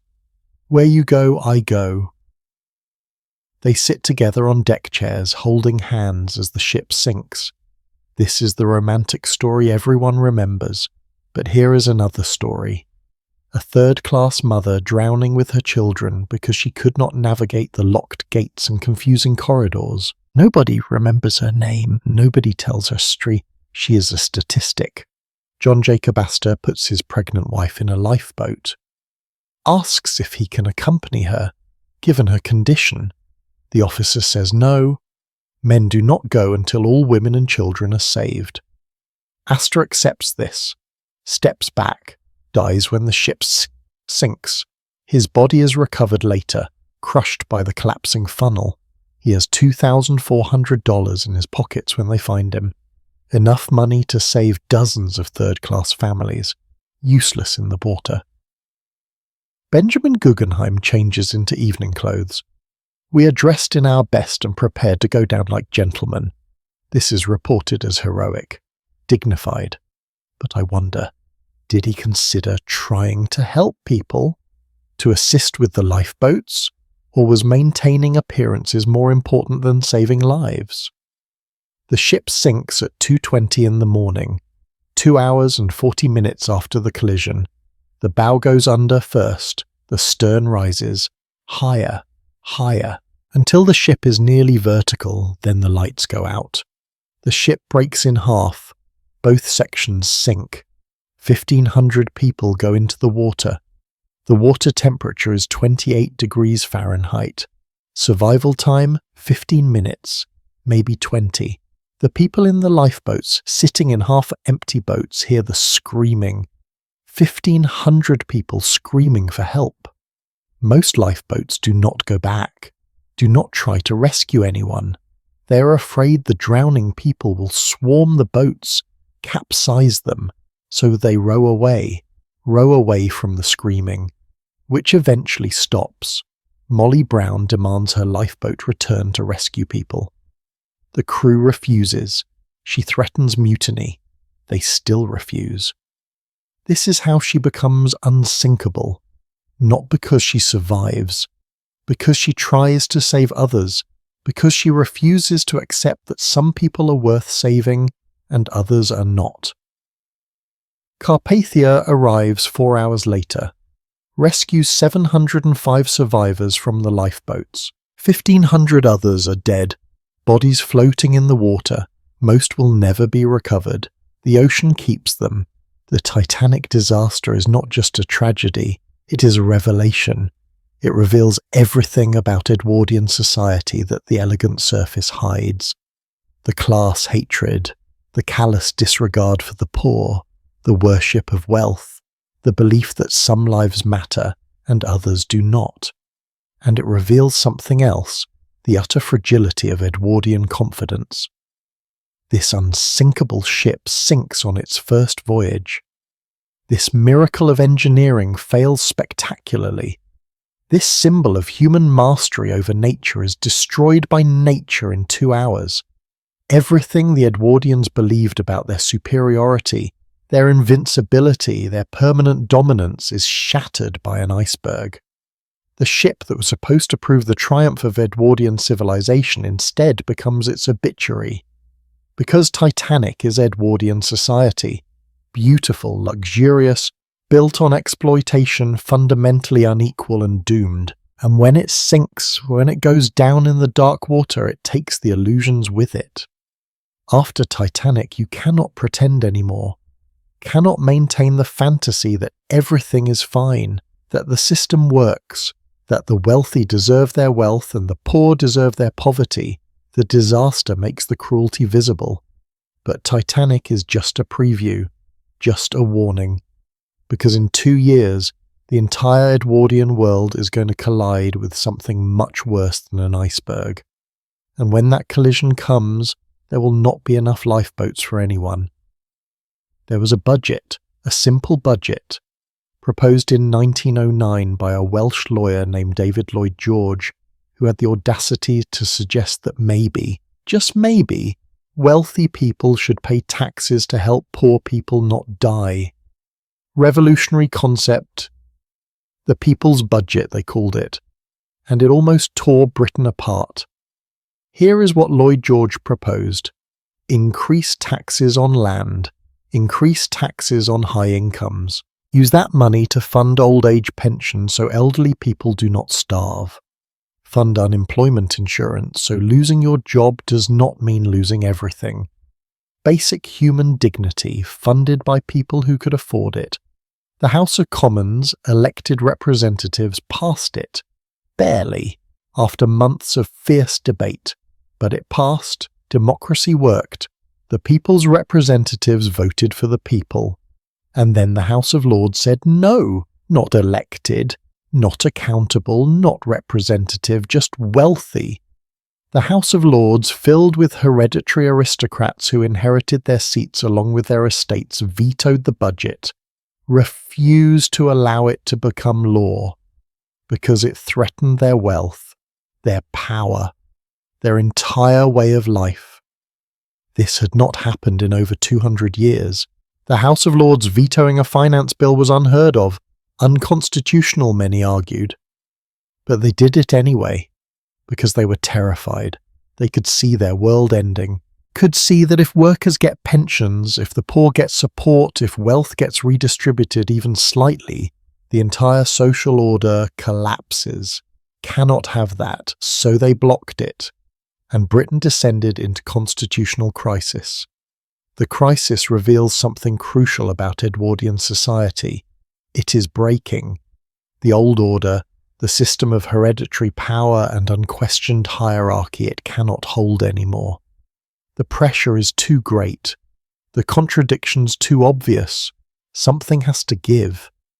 King Edward VII, caught between his government and the aristocracy, many of whom are his personal friends, he has to make a choice. Support the elected government and force the lords to submit, or support the aristocracy and maintain the old power structure. He chooses the government. Reluctantly, unhappily. But he chooses democracy over aristocracy. He threatens to create enough new liberal peers to outvote the conservative lords. Basically, pack the House of Lords with people who will vote for the budget. It is a constitutional nuclear option. And it works. The Lords, faced with being made irrelevant, back down. The budget passes, but the damage is done. The illusion is shattered.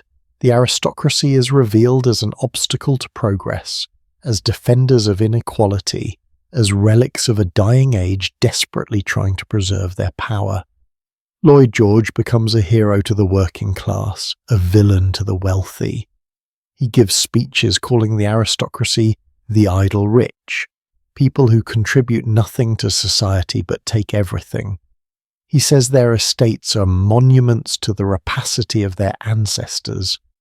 He is not subtle, he is not diplomatic, he is angry, and his anger resonates with millions of people who are also angry. The People's Budget introduces old age pensions of 5 shillings per week for people over 70. 5 shillings, not enough to live on, not enough to be comfortable, but enough that elderly people do not have to choose between food and fuel. Enough that they can die with a tiny bit of dignity. This seems like the bare minimum of civilization, but it is revolutionary, Because for the first time the British government is saying the community has a responsibility to its members. Wealth should serve the common good. The strong should help the weak. These ideas, which we take for granted now, which seem obvious, they are radical in 1909. They challenge centuries of belief that the poor are poor because they deserve to be poor, that helping them is interfering with natural selection, that charity should be private, voluntary, and always insufficient. The people's budget also funds unemployment insurance. If you lose your job, you get some support. Not much, not for long, but something. This is the beginning of the welfare state, the beginning of the idea that society owes its members more than just permission to struggle. But let us be clear, this is not generosity. This is survival instinct. The government can see what is happening, the strikes, the violence, the radicalization of the working class. They can see that if they do not make concessions, if they do not give people a reason to stay invested in the system, revolution becomes inevitable. So they create the welfare state not because they care about the poor, but because they're afraid of them. And honestly, that's fine. The motivation does not matter. The policy matters. The fact that elderly people get pensions matters. The fact that unemployed people get support matters. The fact that the government is finally acknowledging that poverty is a systemic problem, not a personal failure, that matters. The fight over the people's budget leads directly to the Parliament Act of 1911. This act permanently limits the power of the House of Lords. They can delay legislation but not block it indefinitely. They can object but not veto. The elected House of Commons becomes supreme. Democracy, at least partially, wins. This is a fundamental shift in British government. For centuries, the Lords had real power. Now they have ceremony, tradition, fancy robes, but not power. Power belongs to the elected representatives.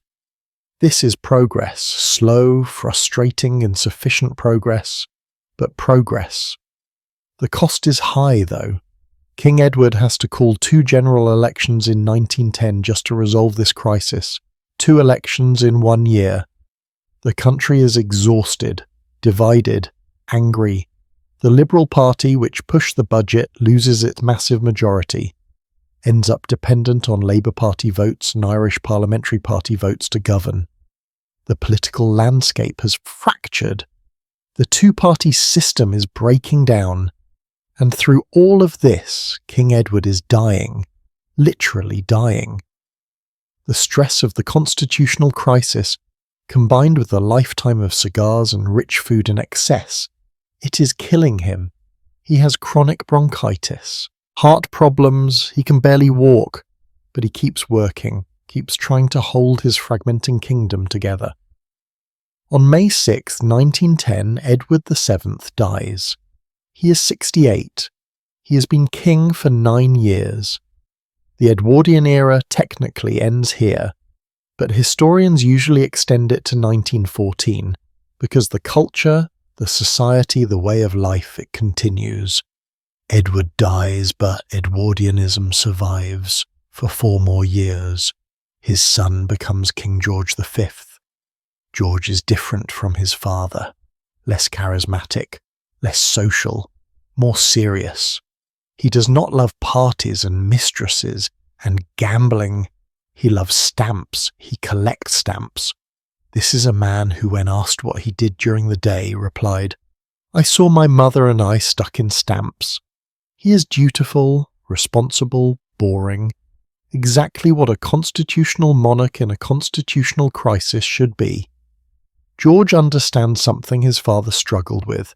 The monarchy is becoming symbolic, ceremonial. Real power belongs to the Parliament, to elected leaders. The king reigns but does not rule. This is a hard truth for someone born to believe they are divinely appointed to lead. But George accepts it, makes his peace with it, becomes the kind of king democracy can tolerate. But George also understands that Britain is in trouble, deep trouble. The strikes are getting worse. The suffragettes are getting more violent. Ireland is on the verge of civil war. The empire is restless. And Europe, the continent his family is intimately connected to, is preparing for war. George's cousin is Kaiser Wilhelm II of Germany. Another cousin is Tsar Nicholas II of Russia. These are not distant relatives. These are people George grew up with, people he knows personally, people who are now leading nations that are enemies. The great European powers have formed alliances. Britain, France and Russia form the Triple Entente. Germany, Austria-Hungary and Italy form the Triple Alliance. These alliances are supposed to maintain peace through balance of power. The theory is that if everyone is allied with everyone else, nobody will start a war because it would immediately become a world war. The theory is catastrophically wrong. The arms race is accelerating. Germany is building a massive navy to challenge British naval supremacy. Britain responds by building more ships, bigger ships, faster ships. The Dreadnought-class battleship launched in 1906 makes all previous warships obsolete. It is faster, more heavily armed, more powerful than anything else on the ocean. So everyone starts building dreadnoughts. Britain builds 20, Germany builds 13. The naval arms race consumes enormous resources, creates enormous tension, and the alliances mean that a small conflict anywhere in Europe could trigger a massive war. Sarajevo. Sarajevo is the fuse. On June 28, 1914, Archduke Franz Ferdinand of Austria-Hungary is assassinated by a Serbian nationalist.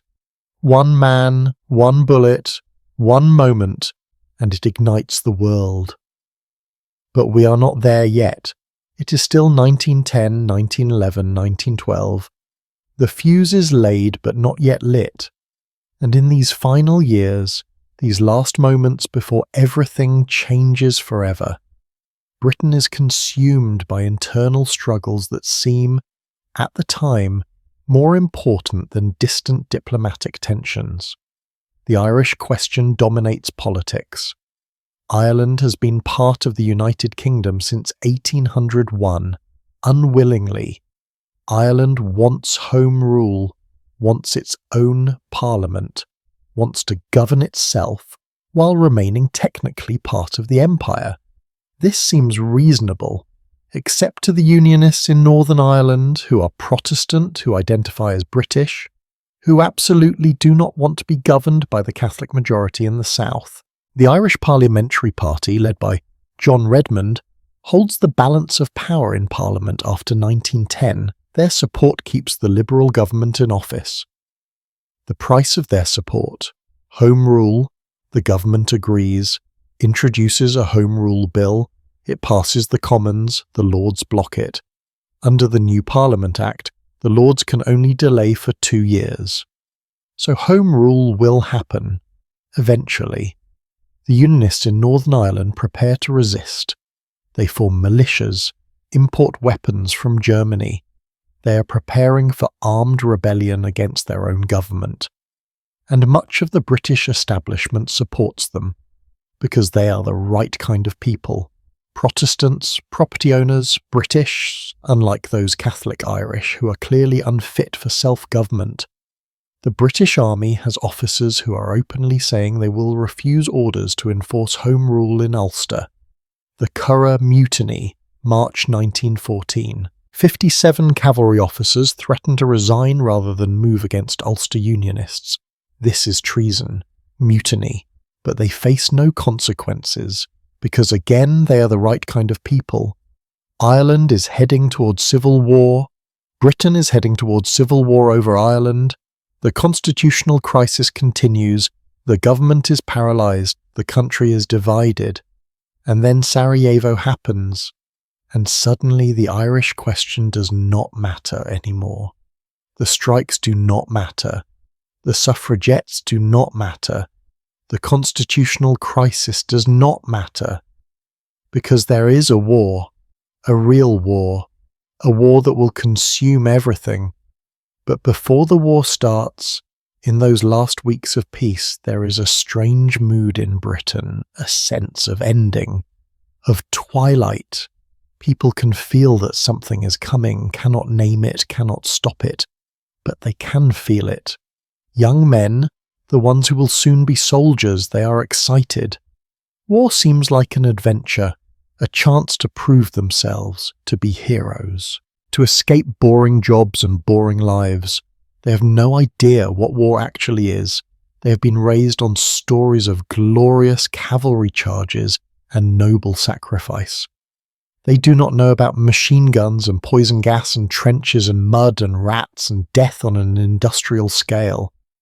The older generation, the ones who remember previous wars, they are less enthusiastic. They have seen what war does, but even they cannot imagine what is coming. Nobody can, because what is coming is unprecedented. Total war. War involving entire populations. War that will kill 10 million soldiers. War that will destroy 4 empires. War that will end the world as they know it. The last summer of peace, 1914, people will later remember it as golden. Perfect. The most beautiful summer in memory. But this is nostalgia. Collective memory rewriting history. The summer of 1914 is probably no different from any other summer.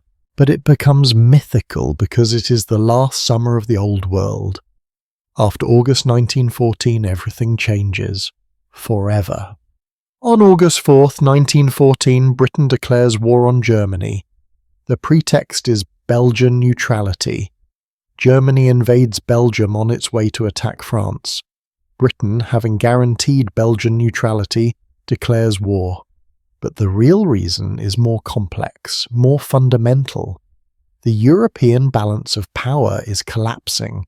Germany is too strong, too ambitious. Britain cannot allow any single power to dominate the continent. So, war. The newspapers report the declaration with excitement. Crowds gather in the streets, cheer, wave flags, young men rush to enlist.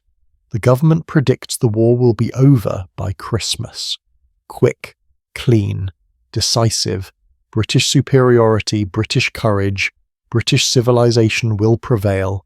They are wrong about everything. The war will last 4 years, will kill almost 1 million British soldiers, will wound 2 million more, will traumatize an entire generation, will bankrupt the country, will end the empire's dominance, will break the Edwardian world so completely that the pieces can never be reassembled. But they do not know this yet.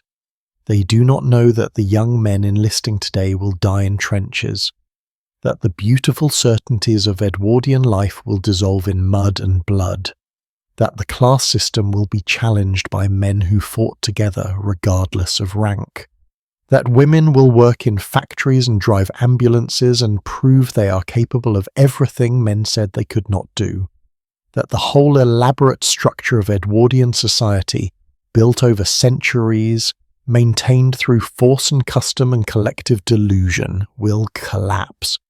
They think they are going to war to defend civilization. They do not realize they are going to war to end it. And with that ending, with that final catastrophic failure of Edwardian confidence, we approach the question that has haunted this entire story. Was it inevitable? Could they have done anything differently? Could the Edwardians have built a better world instead of destroying the one they had? Or were they from the beginning doomed by their own beliefs, their own structures, their own refusal to change until change was forced upon them? The answer to that question, uncomfortable as it is, tells us something important about our own time. So here we are, at the end of the story, except it is not really the end, is it? It is just the moment when one world dies and another is born. August 1914. The Edwardian era is over, the war has begun, and everything we have talked about, all the elegance and exploitation, all the garden parties and coal mines, all the debutantes and suffragettes and striking workers, all of it is about to be fed into the meat grinder of World War I. But before we close this chapter, before we say goodbye to these Edwardians and their doomed beautiful world, I want us to sit with one question. Could it have been different? Could they have built a society that was elegant without being exploitative, prosperous without being cruel, advanced without being arrogant? Could they have given women equality, workers dignity, colonized people's freedom, and still maintained what was good about their civilization? Or was the whole thing rotten from the beginning, beautiful on the surface but poisoned at the core, destined to collapse under the weight of its own contradictions? I think about this a lot, because the Edwardians had everything we claim to value. They had culture, they had innovation, they had ambition, they built magnificent things, created beautiful art, advanced human knowledge. But they built it all on a foundation of injustice, and when that foundation cracked, everything on top of it came crashing down. The thing is, they knew, not all of them, not consciously, but they knew. You can hear it in their literature, see it in their art, feel it in their frantic escapism.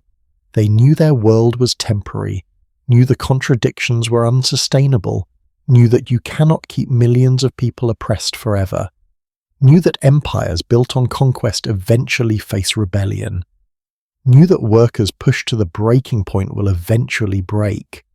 But knowing and acting are different things. They knew. They just did not care enough to change, because change would have required sacrifice, would have required the wealthy giving up some wealth, the powerful sharing some power, the privileged acknowledging that privilege is not merit. And that was too much, too hard, too threatening to everything they believed about themselves. So they did not change. They doubled down. They told themselves stories about why the system was actually good, actually just, actually the natural order of things. They convinced themselves that poverty was a personal failure, not a systemic feature, that colonialism was a civilizing mission, not exploitation, that women were naturally suited for domestic life, not artificially restricted to it. They believed these lies because believing them was easier than facing the truth. And here is the uncomfortable part. We do the same thing. Right now. Today. We know that our economic system creates obscene inequality. We know that our consumption depends on exploitation somewhere else in the world. We know that our comfort comes at someone else's expense. We know that climate change is coming, that systems are breaking, that the future we are building is unsustainable. We know, but we do not change. Not really, not enough. We make small adjustments, we recycle, we vote, we share think pieces on social media, but we do not fundamentally restructure the systems that create the problems, because that would require sacrifice. Would require giving up convenience, comfort, the lifestyle we have built, and that is too hard. The Edwardians are not a cautionary tale from the distant past. They are a mirror. We are the Edwardians. We are drinking champagne on the deck of a sinking ship, telling ourselves everything is fine, convinced that our technology and cleverness will save us from consequences, willfully blind to the iceberg ahead. And just like the Edwardians, we will be shocked when the collision comes. Shocked that the rules of physics apply to us. Shocked that systems built on exploitation eventually collapse. Shocked that you cannot delay forever. But here is the thing that gives me hope. Not all Edwardians were complicit. The suffragettes fought. The striking workers organised. The reformers pushed for change. People like Lloyd George, flawed as he was, actually tried to build a more just society. Not everyone accepted the status quo. Not everyone benefited from the system. And the people who fought, who resisted, who demanded better, they created the world that came after. World War I destroyed Edwardian society. But what replaced it, the modern welfare state, women's suffrage, labour rights, decolonisation, all of that was built by people who refused to accept that injustice was inevitable, who fought during the Edwardian era even when fighting seemed hopeless, who planted seeds that only grew after the old world died. The Edwardian era was not destroyed by external forces, it was destroyed by its own contradictions, by its refusal to evolve, by its insistence on maintaining hierarchies that no longer made sense, if they ever did. The war did not kill Edwardianism.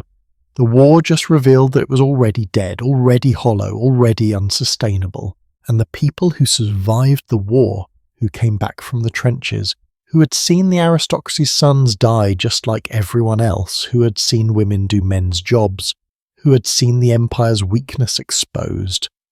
They were not willing to go back to the old system. They had fought for king and country. Now they demanded that king and country do something for them. The 1920s and 30s are tumultuous, difficult, full of economic crisis and political upheaval, but they are also full of change, real change. Women get the vote, workers get better conditions, the aristocracy loses most of its remaining power. The empire begins its long decline. The rigid hierarchies of the Edwardian era soften, crack, eventually crumble. This is not because people in power suddenly became enlightened. It is because people without power fought, organized, refused to accept the old order. The Edwardian era taught us something crucial.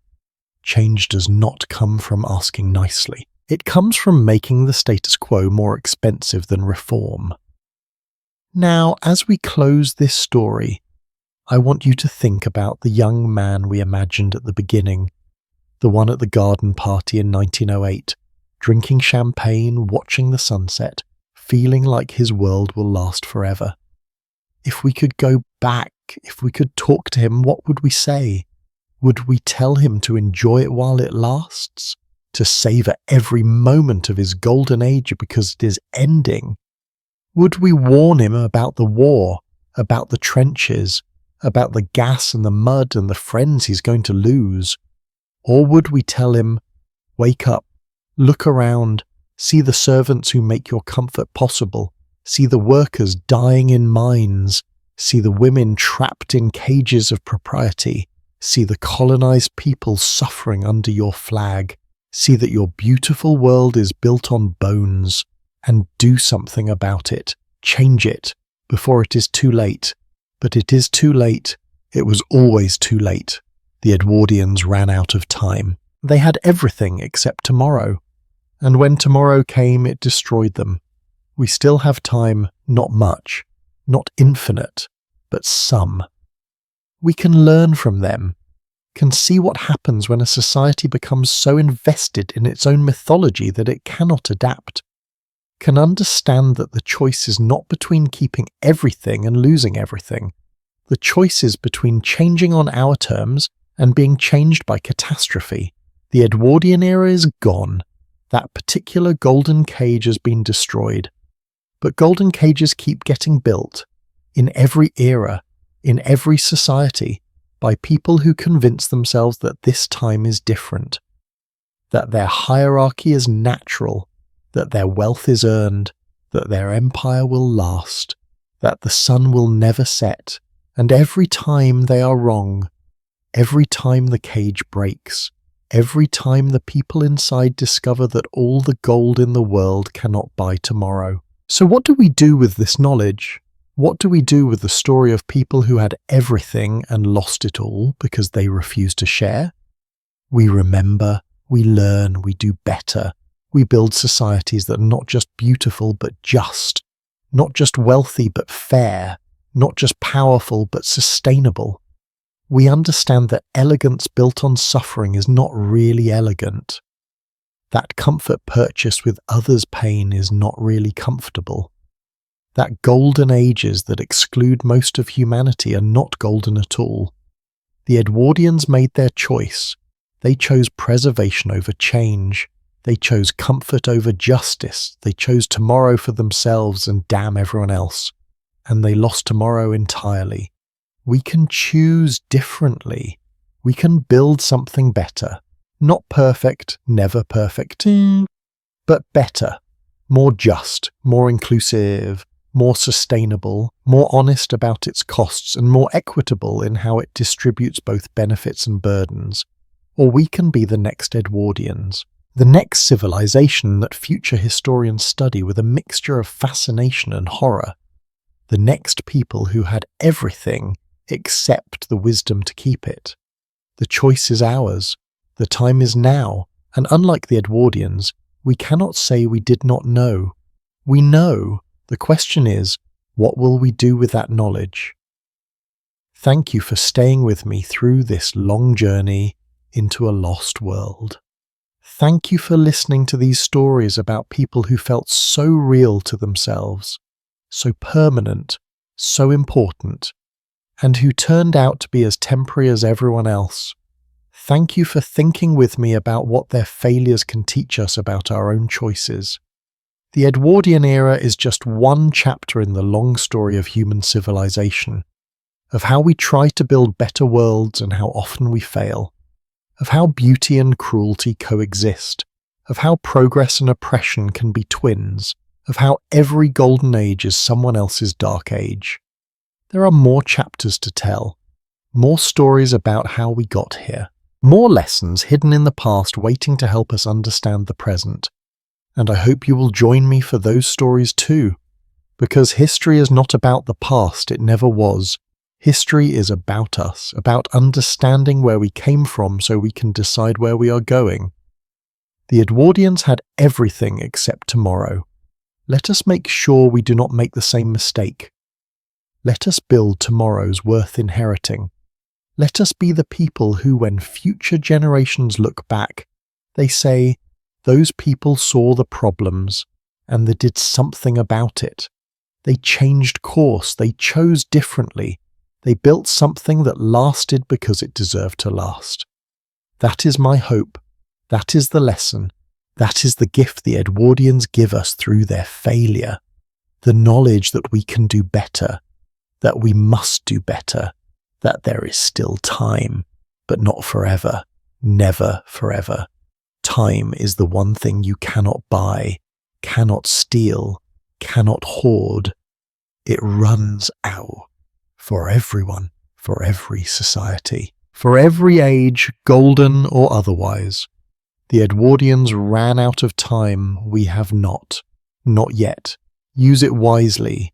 Until the next story, good night, sleep well, dream of better worlds, and wake up ready to build them.